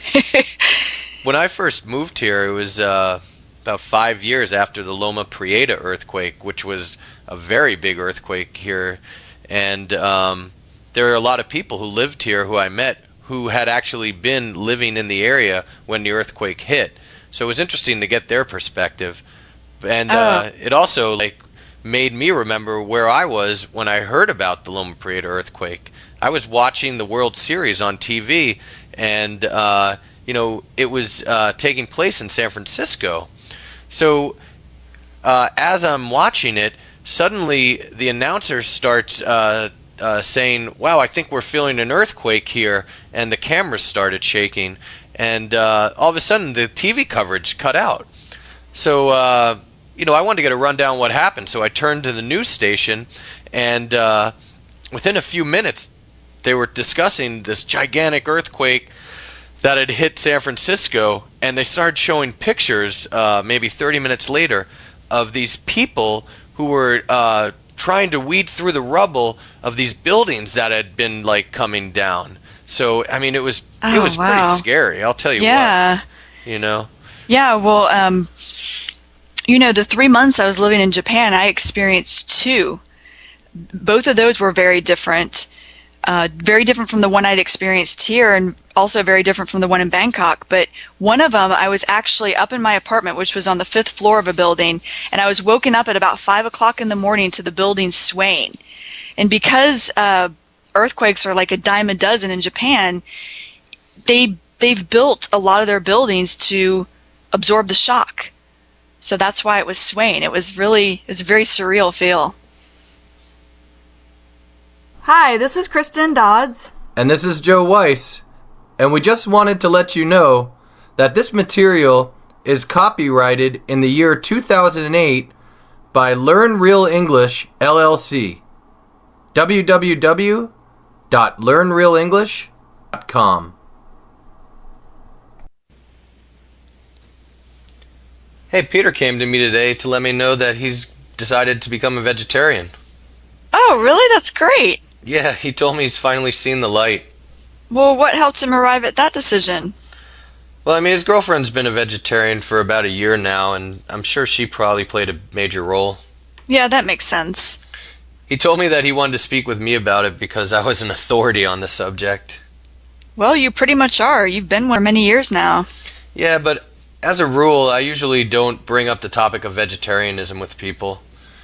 I mean, yeah, I don't like to either, actually. Yeah, the way I figured, if the person's already a vegetarian, then it's pretty much preaching to the choir. Mm-hmm. Yeah, they probably already know a lot of the facts that I would tell them, and we probably share some of the same reasons as to why we actually became a vegetarian anyway. Right. And if it's a person who's not a vegetarian and they're not interested, it pretty much just goes in one ear and out the other. I mean, if they're not interested in hearing about it, they're not going to retain anything I'm telling them. Right. And for me, I just don't like to feel like I'm preaching to someone either, Yeah, I think that's a really good point, actually. But, yeah, he was starting to, ask me a whole bunch of questions about vegetarianism. Like what? Well, he wanted to know how I actually became a vegetarian. Well, what'd you tell him? Well, I actually began to think back to when I was in college. I first started to learn about vegetarian by word of mouth. I had some friends who were vegetarians, and they would always tell me why they became a vegetarian, and they'd also try and convince me to stop eating meat, which at that time I just wasn't interested in at all. Mm-hmm. But as I got older, I became more curious, and I started to actually read some literature on my own. And it was probably at that point that I began to weigh the pros and cons of meat eating. I mean, there's a lot of good reasons to go vegetarian. I mean, yeah, there are. There are environmental reasons. There are also health reasons, obviously. I mean, it reduces the risk of heart problems and high blood pressure. And, right. As you know, high blood pressure runs in my family, so I've always needed to be careful about that. Right. Another thing for me that really struck a chord was that I just didn't think it was a practical approach to solving the issue of world hunger. I mean, the land that's being used to raise these animals could be put to so much better use if it was, growing crops like, rice or wheat or soybeans or just some other vegetables. Now, that's a particular aspect of the whole idea of going vegetarian that I'd never even thought of before. Yeah, that one was important to me. But I think just as important to me was the fact that I felt that it was really inhumane to the animals. I had read some literature that talked about how these animals are treated and all the chemicals that they get injected with, and that for me was just a real turnoff. Yeah, for me as well. Yeah. So when did you first become a vegetarian? I mean, what led you to it? What led me to it, I guess it was a series of things that kind of led up to it. My uncle, for example, he's been a vegetarian as far back as I can remember. So that wasn't a new concept to my family at all. I can remember when I was in high school, I just kind of started losing the taste for meat, particularly red meat and chicken. By the end of high school, I'd pretty much cut those out. Yeah, you see, for me, that wasn't the case. I mean, I ate everything but the kitchen sink when I was in high school. Well, yeah, so in college then, it was pretty much just seafood that I was eating. And by the time I graduated from college, I was dating a guy and actually living with him then, and he decided to become a vegetarian and wanted me to become one as well. And even though I'd been thinking of becoming one, I wanted it to be my own decision. I didn't want to feel pressure from him. So he did pretty much all the cooking, and I told him, look, you know, it's fine that I'm not going to ask you to cook meat, but I'm not giving up seafood. So if we go out to eat, or if I'm out eating in a restaurant and I choose to have seafood, I will. Yeah, that was a good first step. Yeah. So I would say, though, the straw that broke the camel's back was going out on a deep sea fishing trip with a friend, and I just went along for the ride. And he was fishing, reeled in this really big fish. It was flopping around, and someone came over and just clubbed it to death. And watching that act of someone killing a living creature, it just really disturbed me. And so from that point on, I thought, I'm totally giving up seafood as well. I'm not going to eat anything anymore that has been alive. Hi, this is Kristen Dodds. And this is Joe Weiss.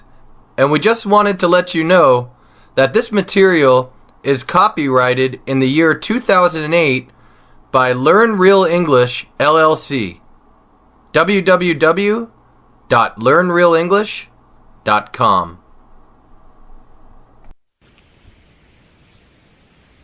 I don't think that people really appreciate their parents until they get older. I mean, at least I can say that about myself, and I think it's true of, here in America. Yeah, I was going to say in this culture anyway. Yeah, I can totally agree with that. Yeah, I looking back, I think, see all the sacrifices my parents made and appreciate those sacrifices when I went away to college. Mm-hmm. That's probably when I started appreciating my parents, too. Yeah, I mean, now looking back, I can see that my dad, he was always trying to teach me things, and at the time, I couldn't even tell that it was going on. But, now I see there's method to his madness. Like what's an example? All right, well, for example, like on Saturdays, what I like to do was probably what any, little boy used to do. I like to go out, play with my friends, play some baseball or some football, or, just hang out with my friends. But my dad, on the other hand, he was really strict, and he ran a tight ship. I'm telling you, I mean, I think there was this unspoken motto that he had, which was my way or the highway. So come Saturday morning, it was time to do some work. and so it was time to spoil the fun I wanted to have. Right. So he'd say something like, hey, today we have to change the oil on the car. I'll show you how to do it. And I'd be thinking, boy. Yeah, I'd be thinking, oh, that sounds like fun. Or like, another time he'd say, okay, we have to change the brakes today, and I think that I'll show you how to do it this time, and you can do it next time. And I'm sitting there, I must be 11 years old. I'm thinking to myself, I'm not going to remember how to do this. I'm not going to retain any of it.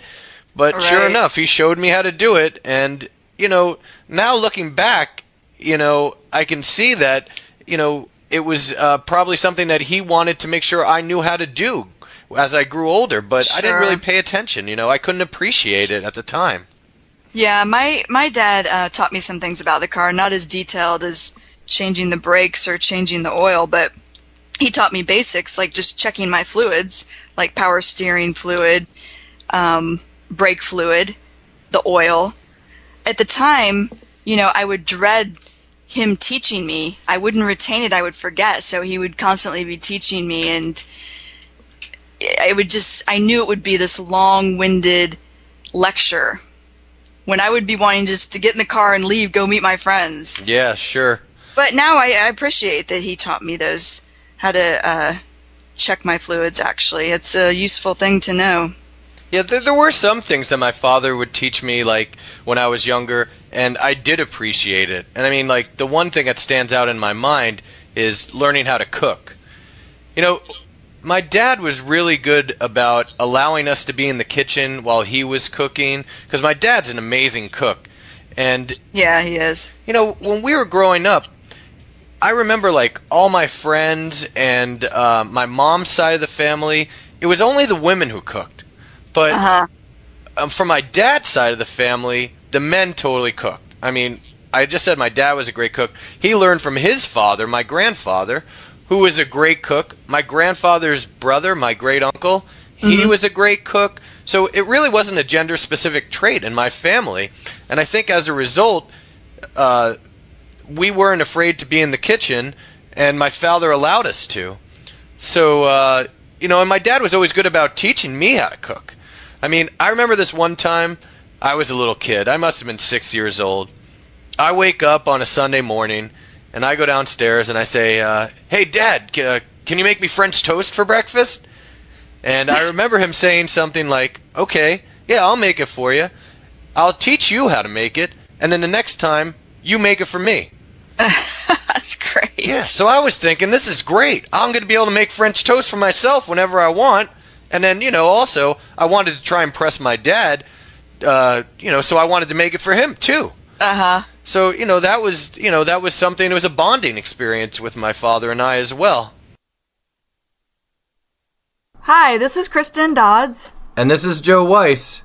And we just wanted to let you know that this material is copyrighted in the year 2008 by Learn Real English, LLC. www.learnrealenglish.com. How's the new school year going? I know you just started it up again. Yeah, it's off to a rough start. Really? So, yeah. Why so? We have a new reading program. It's called Reader's Workshop, and a new math program, Everyday Math. So a lot of prep work. Yesterday I was at school from about 9 until 2.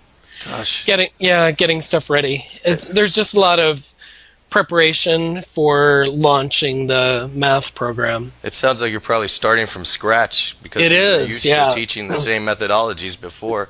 Right. So the last math series that we had for 4 years, and so it was like easy to teach. I didn't need to do any prep stuff for it. I knew what I was going to do from day to day, and now tomorrow's Monday and we're launching the program, so it's lesson 1 and I don't know what I'm doing. If it's not enough to keep your eyes on the kids the whole time, exactly. Now you got to also be wondering, am I delivering this new methodology correctly? Right, because I want to teach it as though I know what I'm doing. Process, I'm stumbling for my words or stumbling for what comes next. Yeah. So. Have the kids been into it so far? So far, yeah. Right now we've just been doing a lot of exploration, so there's a lot of math tools that we just give them time to play around with, so that when we actually teach the lesson, they're focused on what we're doing and not focused on, that they have counting bears in front of them or coins in front of them. Right. So they just need a lot of time to play around with the tools. We call them tools. I mean, they think of them as toys, but games. Exactly. Yeah. But they need that. It's the same with like a new book. I just give them time to page through it. Otherwise, if I'm on page 2, they're on page 102, looking at something completely not related to what I'm teaching. Right, yeah. But it's the same with me when I think about myself being in a class. If I have a book in front of me if I've already seen the page that I'm on, I'm going to flip, forward in the pages and look for what's coming next. Especially if the kids have pictures to look at, and Yeah. it draws their eye. Yeah, You and know? they're constantly, like I'm teaching one lesson, they're on completely different page saying, "Hey, look at this," and it has nothing. It's a future lesson. Yeah, once So- they've made up their mind to do something, that's Yeah. whether it's looking at a page ahead of the teacher or not, it's it's difficult to get them to change. I bet. Hi, this is Kristen Dodds. And this is Joe Weiss, and we just wanted to let you know that this material is copyrighted in the year 2008 by Learn Real English, LLC. www.learnrealenglish.com. Hey, when we were at Tim's house the other night, did you see all those pictures he had hanging up? Yeah, I did. Those really surprised me because they weren't there the last time we were there. Yeah, you're right. That must have really been a walk down memory lane because you were in a lot of those pictures. Yeah, it was. There's this one that's sticking out in my mind where you have all this paint on your face. Oh, no, that wasn't paint. That was colored powder. That actually was taken during a festival that Tim and I participated in when we were in Kathmandu. It's called Holi. It's just a water and colored powder festival. Oh, nice. Oh, I loved Kathmandu. Yeah, oh God, I love Kathmandu. When I arrived in Kathmandu, it was just such an assault on my senses. In a positive way, in a good way. Yeah. Yeah, I mean, there's so many things about it once you get there that just stay in your mind, like the sounds, the smell, the people. My gosh. Oh, yeah. I had a ball when I was there. And, I think I would just say, hands down, Nepal must be one of my favorite places in the entire world. I mean, the people there just make you feel so at home. They're so accommodating. They're so friendly. I mean, they'll bend over backwards to do whatever they can for you. Yeah, I totally agree. I love Nepal, too. The other thing I loved was the mountains there. I mean, I don't think you can really speak of that country without speaking about the mountains. Oh, yeah. Well, did you notice the one picture of Tim and I with the mountains in the background? When other people have looked at that picture of us, they thought it was very surreal. They thought it was like a backdrop. Yeah, I got the same response when I showed pictures to my aunt that I had taken when I was trekking. Speaking of which, that was one of the highlights of my entire trip to Nepal, was trekking. I mean, I trekked in the Annapurna region and just had an amazing time. And I'll tell you, I would love to do that again. The trek was memorable not only because of all the beautiful scenery that I saw, but when I went on the trek, I went with a guide and a porter. Yeah. And the guide's name was Benet, and master's degree in conflict resolution, specifically studying the Maoist struggle that was going on with the government. So it really gave me a glimpse into what was really going on. Yeah. So I really enjoyed that. And then the porter who was with us was this guy named DePace. And oh my gosh, this guy was so funny. He was like in his early 20s, and he really liked to party, and he loved music, and he loved American music also, or Western music, I should say. And he actually taught me how to sing a few Nepali songs. So, yeah, so that was a lot of fun. And the entire time that I was on the Benet was telling me about the Maoist, conflict that was going on. And then, sure enough, we actually saw some Maoists when we were trekking. Oh, really? Yeah, we went on this. We woke up this one morning and we went to this one hilltop known as Poon Hill, and because we wanted to see the sunrise. So we woke up at like 5 a.m. I mean, it was so early that it was still dark and you can see your breath as you were walking. So we got up there and had a great time watching the sunrise. The sights were beautiful. So then we were walking down from the hill, because it was about a 45-minute walk back to the guest house. there were some Maoists that were waiting at the bottom of the hill, and what they were waiting for from each tourist was a donation, as they called it. Basically, what they said was, you pay the Nepali government a visa fee. Well, you know, they don't oversee this part of the country. We do. So it's like you're paying us a visa fee. So they actually give you a receipt, and then if you see Maoists anytime later on, you show them the receipt, and they just let you pass by. Oh, wow. Yeah. So, you know, after paying off the Maoists, we went down to eat breakfast at the guest house. And sure enough, there were a couple of Maoists there who were making sure that everyone had their receipt and that everyone had paid. So, yeah, I actually had one of the Maoists come down and sit and eat breakfast with me. He was like a public relations guy, you know. He was telling me about the Maoist struggle, and you know, so it was interesting to hear what he had to say. And I even got a shot of him and me together. So it was like kind of like proof that I had actually, you know, been interacting with the Maoists. Hi, this is Kristen Dodds. And this is Joe Weiss. And we just wanted to let you know that this material is copyrighted in the year 2008 by Learn Real English, LLC. www.learnrealenglish.com. So I guess I need not ask who your favorite band was during the evening. Radiohead? Yeah, I figured Of it would course. be them. They were the main attraction. Yeah, I mean, I'm a fan of Beck too, but I think that I was just so Beck playing at a different stage than Radiohead and playing right before Radiohead. I was just so focused on getting back to the stage to get a good spot to see Radiohead. I just couldn't fully get into Beck. And yeah, it just, the music just wasn't resonating with me tonight, unfortunately, because that's the first time I've ever seen Beck live. Yeah, you see, for me, it was totally different because I really, really enjoyed Beck's performance. And, you know... You missed half of it! Going to the bathroom! What are you talking about? Well, you know, sometime nature calls.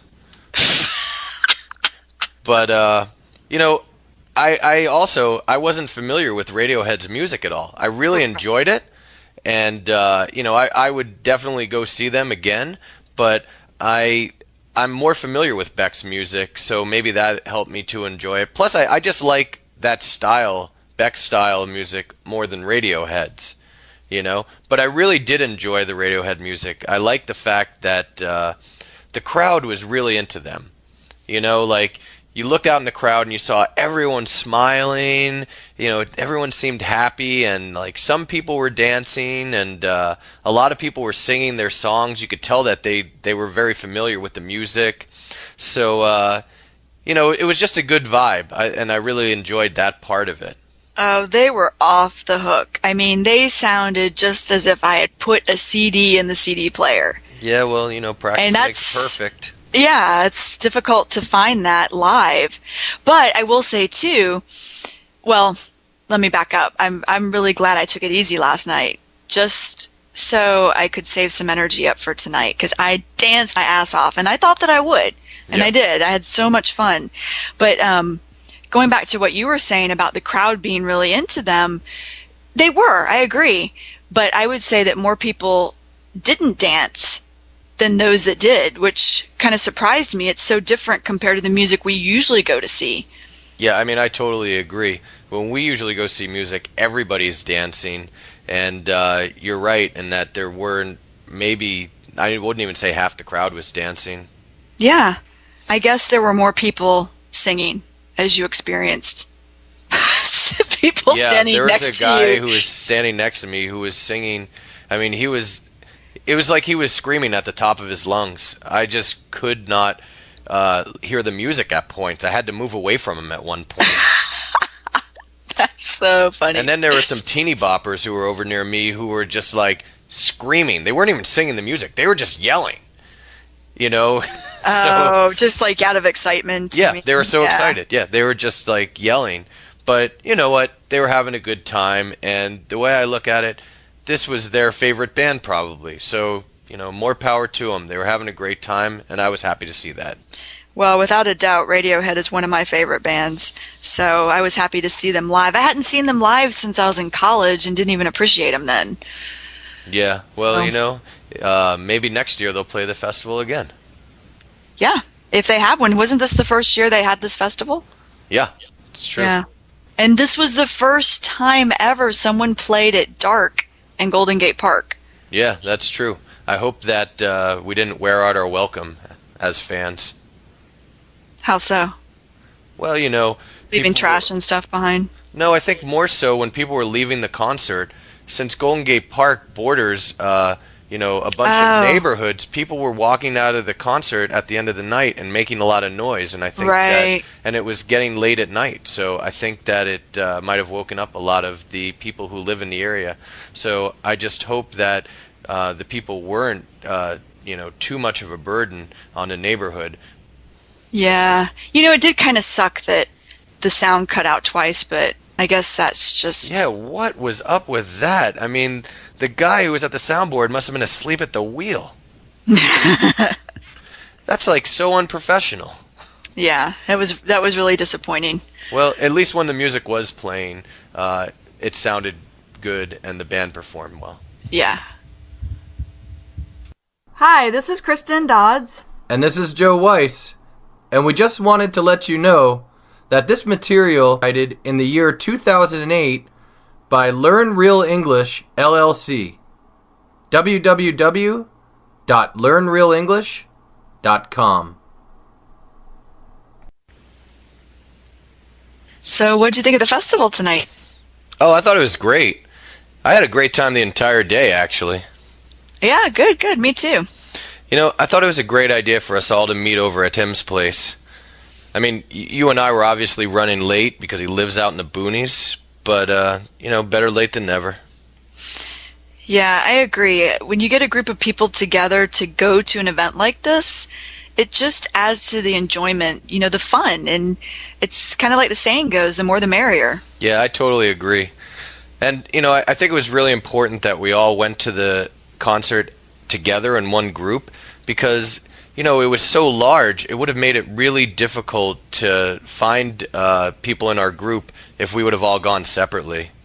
Right. It actually surprised me because that the crowd was so large. I mean, the tickets cost an arm and a leg, so I was kind of thinking that maybe the crowd wouldn't be as big. Yeah, but price doesn't usually deter you from going to hear music, right? No, it's true. You're right. But speaking of us staying together, it just was making me think of the crowds, and I just didn't think that in general the festival was laid out that well. Well, there were 4 different stages. No, there were 6. Oh, there were 6 stages? Yeah. See, we only went to 2 of them. I know. But the stages were kind of far apart, and you know what the most impractical design was? I thought that they had very narrow walkways between the stages. Yes. And sometimes you had to go through a little tunnel, like a foot tunnel. Yeah. And there would be thousands of people trying to go through a space that only maybe 20 people could go through at a time.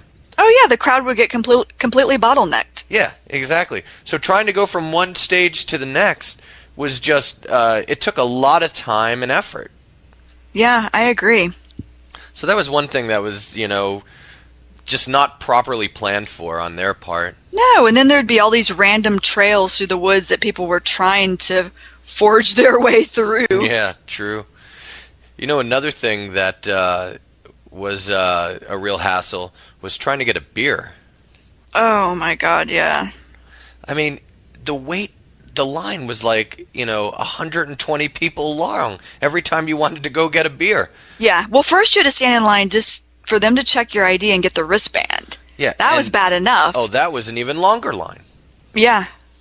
Yeah. I mean, once you had the wristband, though, then it was battling the lines just to get a beer each time. Yeah, it was ridiculous. Yeah, and if you wanted to go get a beer while the band was playing, you basically had to decide whether you wanted to see the music or you really wanted a beer. Which was more important to you? You had to make a choice, Yeah. Make a list of pros and cons. Yeah. Yeah, how thirsty am I versus how much do I want to hear this music? And the lines to the bathroom were really long also. Yeah, the lines in general were just a hassle. I have to agree. Yeah. I mean, I remember when we were leaving the event, it took us over an hour just to get out of the stadium. Oh, God. Remember, there were all these people who were starting to climb the fences? Yeah. Instead of going through the little tunnel? I mean, yes. And the fence, it looked like it was going to break. I mean, it was totally an accident waiting to happen. Right. That was something I didn't understand. Like at Hardly Strictly Bluegrass, I didn't remember seeing fences like that. Well, Hardly Strictly Bluegrass, that festival is free. So, I don't think they had to put up the barriers to entry. Okay, that makes sense. I was wondering what the deal was with the fences. Yeah. Okay. So that's why that's why you never have that problem at that festival. Right. Hi, this is Kristen Dodds. And this is Joe Weiss. And we just wanted to let you know that this material is copyrighted in the year 2000 by Learn Real English, LLC. www.learnrealenglish.com. I just wanted to give you a call and ask how your Chattanooga trip was. Oh, it was great. It was great. It was more fun than a barrel of monkeys. We took Ethan, and his being only 8, it was fun to watch him at different places and see him, enjoying the activities. Well, what all did you do? Well, we decided to bypass the aquarium this time because he had just been to the Atlanta Aquarium. Uh-huh. So we kind of picked and chose and drew straws and decided that we would go, first of all, to Rock City. He loved that, and I'll send you some pictures of that. Okay. And now, there was one place in Rock City that I didn't particularly... What was that? It's called Fat Man's Squeeze. Yeah. And when I was there when I was 10 years old, I thought that was a silly name because I slid right through. Now at age 64 and a few pounds heavier, I think somebody moved the mountain and made the hole thinner. Anyway, then Dad and Ethan went on the incline railway, straight up. Lookout Mountain, did he like that? overlooking Chattanooga. He didn't like it as well as Rock City. Huh. He didn't seem nearly as enthused about it. But Dad enjoyed it. Then, what did we do? We went somewhere else. We ate at Ryan's. Mm-hmm. He likes Ryan's, doesn't he? Oh, yes. Loves it. And he picked it because that Irish place, Dirty Nelly's, was closed. They said it got busted several years ago for selling to minors or something. So, anyway, then we went to the motel. Seems like we did something else. Did you go to any museums? No. Oh, we went to a sculpture garden overlooking the river. That was fun. And Ethan really enjoyed that. Beautiful views. And, I almost forgot what I thought was the most fun thing. We went on a river. And beautiful views and a good captain narrating, telling us what different things were. And that was really fun. Yeah. And then we went back to the motel that night and swam. Uh-huh. And the next morning we got up. We met a guy from India in the little breakfast area. He was really nice. And was he living in Chattanooga? No, he was there studying as a student. Oh. And getting his eyes full of the American culture. Uh-huh. He was really funny, and he wanted to exchange emails. Now, I haven't heard from him, and I've lost his, but hopefully I'll hear from him if he didn't lose mine. And then we went to the Children's Museum, and Ethan enjoyed that. It's a hands-on like an exploratory... Right, kids type of, it's called the Children's Museum. Mm-hmm. And he really enjoyed that, and he got to do a lot of things, squirting water at people and making things and breaking things and building things and climbing things. And yeah, he had a lot of fun there. And then we came home. Oh, it was a really So short it was a trip, good huh? trip. Oh, yeah, just overnight. It was long enough for Dad and me. Yeah. Our tails were starting to drag. Well, how was the weather? Oh, the weather was good. They said it was the most beautiful day all summer, the day we took the cruise. So we were very fortunate. Yeah. Just right. Not too hot, not too cool. Oh, that's good. Yes, it was wonderful. We were really lucky. Well, what was your favorite thing that you did? Well, my favorite thing was the cruise. Oh, I think guess you said- Dad's. Okay. Yeah, I think Dad's was the sculpture garden or the incline railway, and I think Ethan's was probably the Rock City. Yeah, I can remember really liking Rock City when I was little and we went there. Right. They had a bird sanctuary there. They take birds that have been sick or hurt. And I'll get on my soapbox for a minute. I think more places need to do that and take care of animals that need taking care of. Yeah, I agree. But it was a great trip. Yeah, I'm glad you guys had a good time. Yeah, I am too. Well, I've got some work I need to get done, so... Oh, well, it was nice talking to you. Yeah, nice talking to you. I'll give you a call back later in the Soon? week. Yeah. Okay. Hope to hear from you soon. All right, tell Dad I said hi. I just wanted to check I on you will. guys getting back from your trip. Okay. Thank you. All right. Love you. Love you. Bye. Bye-bye. Hi, this is Kristen Dodds. And this is Joe Weiss.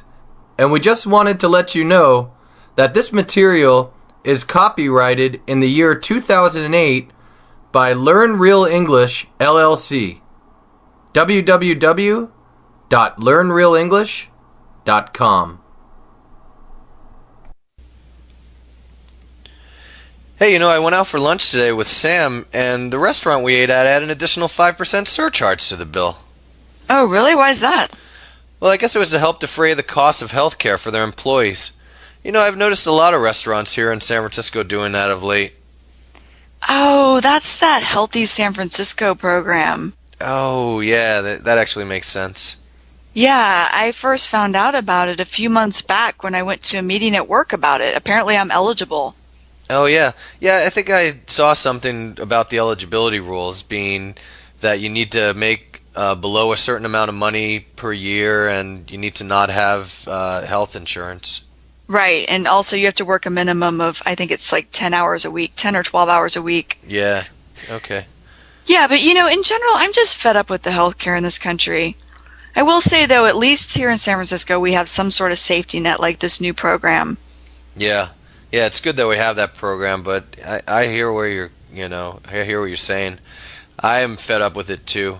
I read that the U.S. spends twice as much per person on healthcare than any other industrialized nation. Jeez. Yeah, it's the insurance companies.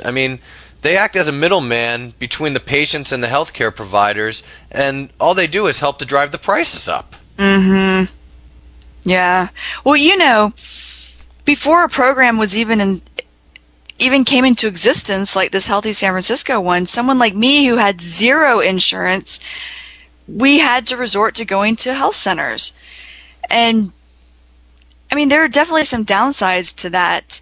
For example, if they give you an appointment time, like let's say they say come in tomorrow morning at 8 o'clock, you've got to be there at 8 o'clock sharp. If you're 5 minutes late, they're not going to admit you.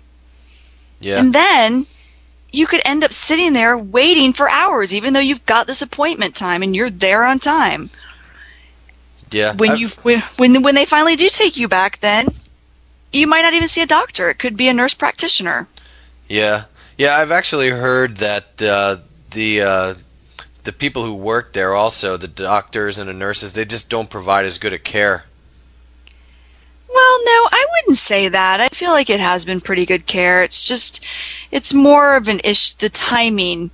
You got to be there right on time. They expect that of you, and yet you could just sit there waiting for hours once you are there. That's been more of the issue for me. I feel like the care's been pretty good, though. Yeah, I actually have health insurance, but I only have to go to the doctor once in a while. I guess it's because I'm fortunate to be in good shape. But Yeah. But if I didn't have insurance and I had a medical emergency control, or even if I, even if like now I do have insurance, if I maxed out that insurance, forget it. It'd be the same situation. Right. I'd pay through the nose. Yep. Well, I think it was you that was telling me that San Francisco General Hospital charges on a sliding scale basis. Yeah. That's awesome. Yeah, you're right. They do. I don't know of any. I think they're the only. Well, I'm certain that they're the only hospital in San Francisco that does that has such a service. Well, I've never known of any hospitals in Georgia that did that. Yeah, come to think of it, I don't really know of any other hospitals in the nation, but it's possible that there are some and we just don't know about them. Right. Did I ever tell you that Neil actually had his appendix taken out at San Francisco General? No, Yeah, this was a long time ago. It was like way before I met you. And he didn't have a job. He didn't have any health insurance. He didn't really have any money. And but, his appendix needed to be taken out. So he had it done at San Francisco General. And, they knew his situation. And they told him that, first off, I want to say he spent 5 days there and nights. And guess how much they charged him? I have no idea how much. It was only $100. Wow, what? I can't believe that. Yeah. I mean, this was a long time ago, but still, So, so when he was actually checking out of the hospital, they actually told him, hey, we know that you don't have a job and you told us you don't have much money. So, don't worry about the $100. We'll just write it off. Jeez. That makes me think of when I was living in Bangkok. I actually got really sick and ended up being hospitalized for 3 days and 2 nights. And I remember the whole time thinking, God, this is going to be so expensive. And it ended up only costing me like $150 to $250. That's it. That's great. I pale at the thought of what that would have cost me here with no insurance. Hi, this is Chris Dodds. And this is Joe Weiss. And we just wanted to let you know that this material is copyrighted in the year 2008 by Learn Real English, LLC. www.learnrealenglish.com.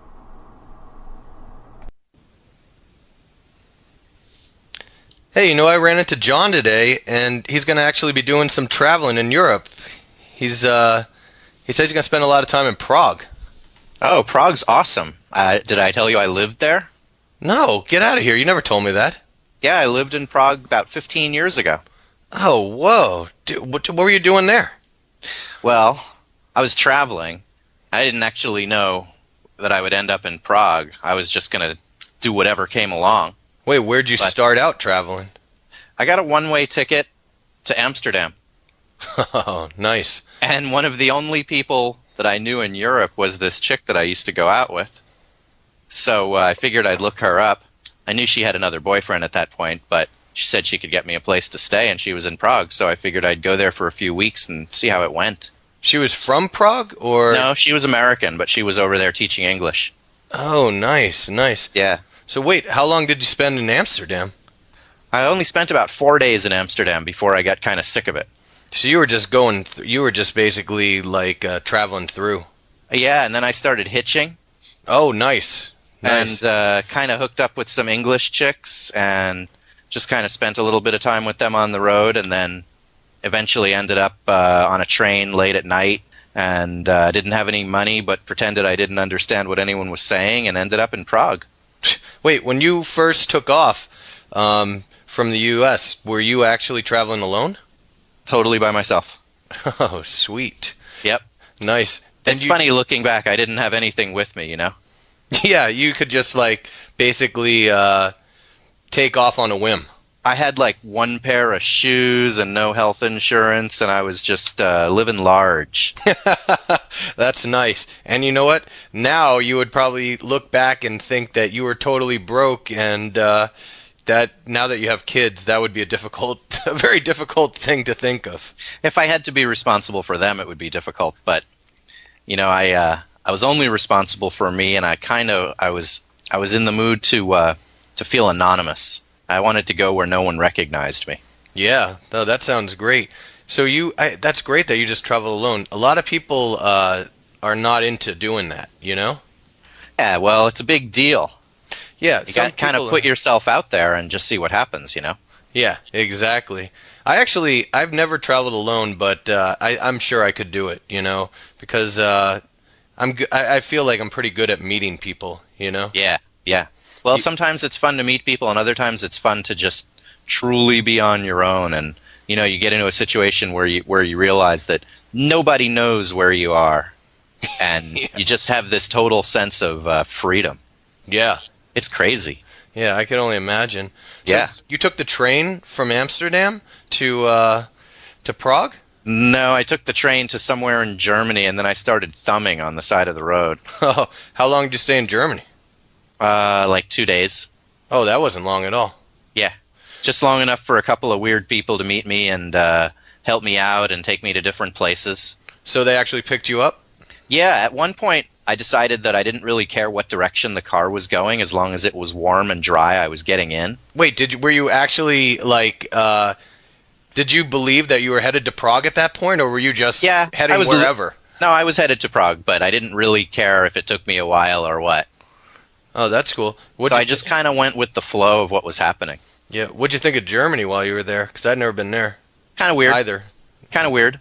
You know, being a Jew, I was kind of aware of the history. Yeah, I'm sure that's something that is pretty hard to forget. Yeah, although, you know, interestingly, the only person I met in Europe who was a deadhead was in Germany. Oh, really? Yeah, and he was like so happy that I was into the Dead when he met me, and I gave him one tape that I had, and he was just ecstatic because they weren't able to get tapes like we were at that point. Oh, so he was actually German. Yeah. That's great. This was before computers. Yeah, well, if you think about it, the Dead played there in 81. And yeah, he knew about them. He knew what was up, but he was like, you know, yeah, I could use some music. And he had a Dead shirt on. He showed me. It was funny. Wait, he was actually wearing a Grateful Dead shirt when you met him? It was like underneath a sweatshirt. He's like, no, really? He pulls over. He lifts up the sweatshirt. He's like, look, it was like an old tie-dye. Were you wearing one also? No. Oh, so how did he know? I just started talking about it, and I had bootlegs with me. Oh, that's great. Hi, this is Kristen Dodds. And this is Joe Weiss. And we just wanted to let you know that this material is copyrighted in the year 2008 by Learn Real English, LLC. www.learnrealenglish.com. Hey, how's it going? I'm home. Hey, yeah, I'm in here. Oh, okay. How are you doing? Pretty good. Nice. Where are you coming from? I've just been out and about doing some shopping. I was here in the Mission, and then I went to Haight Street, just going to some secondhand stores. Oh, okay. One of my favorite things to do. Yeah, cool. So who are you just getting off the phone with? Oh, I was speaking to my grandmother. How's she doing? Yeah, she's doing okay. She was actually feeling under the weather last week, but now she's all right. Oh, did she just have a cold or something? Yeah, she said that there was something going around. My aunt had it, and my niece had it, so she might have caught it from one of them. Oh, okay. Yeah. You know, speaking with my grandmother on the phone, sometimes I feel like I'm a little kid again. I get like transported back to the time when we used to live close together, and you know, and I was a kid. I mean, my grandparents, when I was growing up, they lived just like a stone's throw away from us. Maybe like, I don't know, 2 miles or something. So we used to see them all the time. Yeah. Yeah, it was awesome. I mean, you know, when you're a kid, one of your favorite things is to see your grandparents. Yeah. You know, it's like you get to escape the discipline of your parents for a little bit. Right. And, you know, your grandparents, they'll always shower you with attention. And, you know, my grandmother would always, you know, make us some sweets, and, you know, and she was just always like, always really happy to see us, you know? Uh-huh. Yeah, I never had the luxury of even being around one set of grandparents. My dad's parents died before I was born, so I never even met them. And then my mom's parents, We lived close to them, but not as close as you to your grandparents. I'd say it was like a 20 to 30-minute drive, and that was only until I was 8. Because then we moved away from Michigan to Georgia, so then it would be seeing them once a year.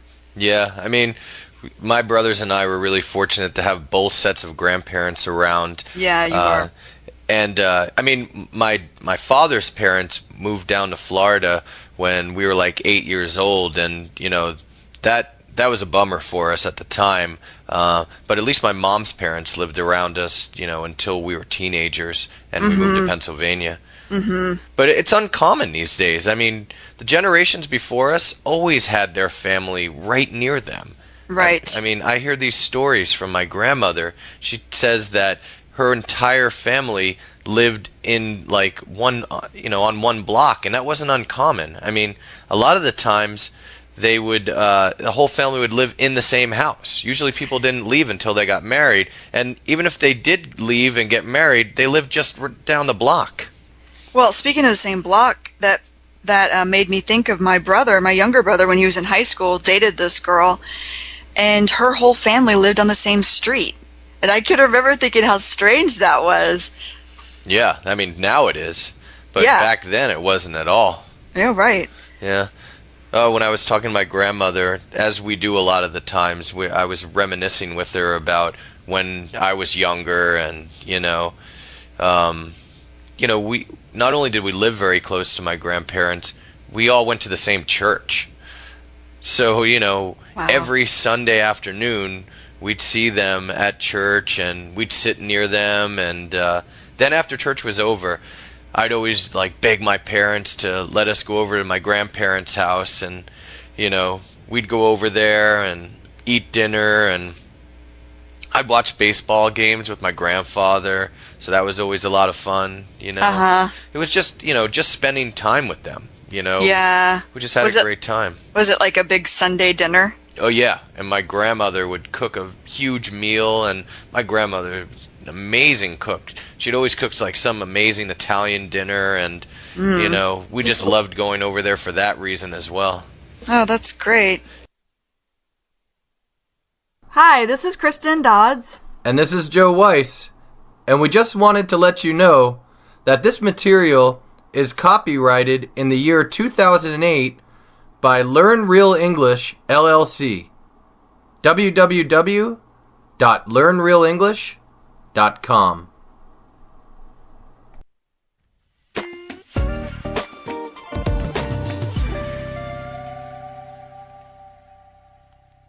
Hi, everyone. Okay. Listen, before we do anything, before tips, before advice, before people start writing notes like this is a university lecture, I need to say something very honest. And maybe it's going to feel a little uncomfortable, but that's okay. Discomfort is where progress starts. Why? Why do so many people say, I've been learning English for years, but I'm still not good? Years, not weeks, not months, years. And usually, almost always, the sentence ends with, I don't know what's wrong with me. And that's where I stop them, because nothing is wrong with you. Nothing. Pause. Your English is not stuck because you're stupid, not because you're bad with languages, and definitely not because you don't have talent. Your English is stuck because you learned it in a way that doesn't match how real humans actually learn. Yeah, we're starting strong today.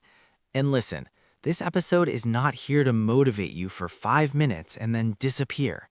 This is a real conversation, the kind you listen to while walking or cleaning or lying on your bed scrolling, pretending you're not scrolling. And I'm not alone today because honestly, doing this episode alone would turn into me talking to myself for an hour. Which you already do, just now with a microphone. Hi, everyone. I'm Sarah, and I'm really happy to be here because I was that person, the one who said, I understand English, I just can't speak. And for years, I thought that sentence made sense. Like, yeah, of course, understanding and speaking are different, right? But slowly, I realized that sentence was protecting me. It was a very polite excuse. Because if I say I understand but I can't speak, I don't have to try. I don't have to make mistakes. And I don't have to feel embarrassed, which sounds safe, but it's also where English goes to die. Exactly. And I love that you said safe, because most English mistakes come from trying to stay safe. Pause.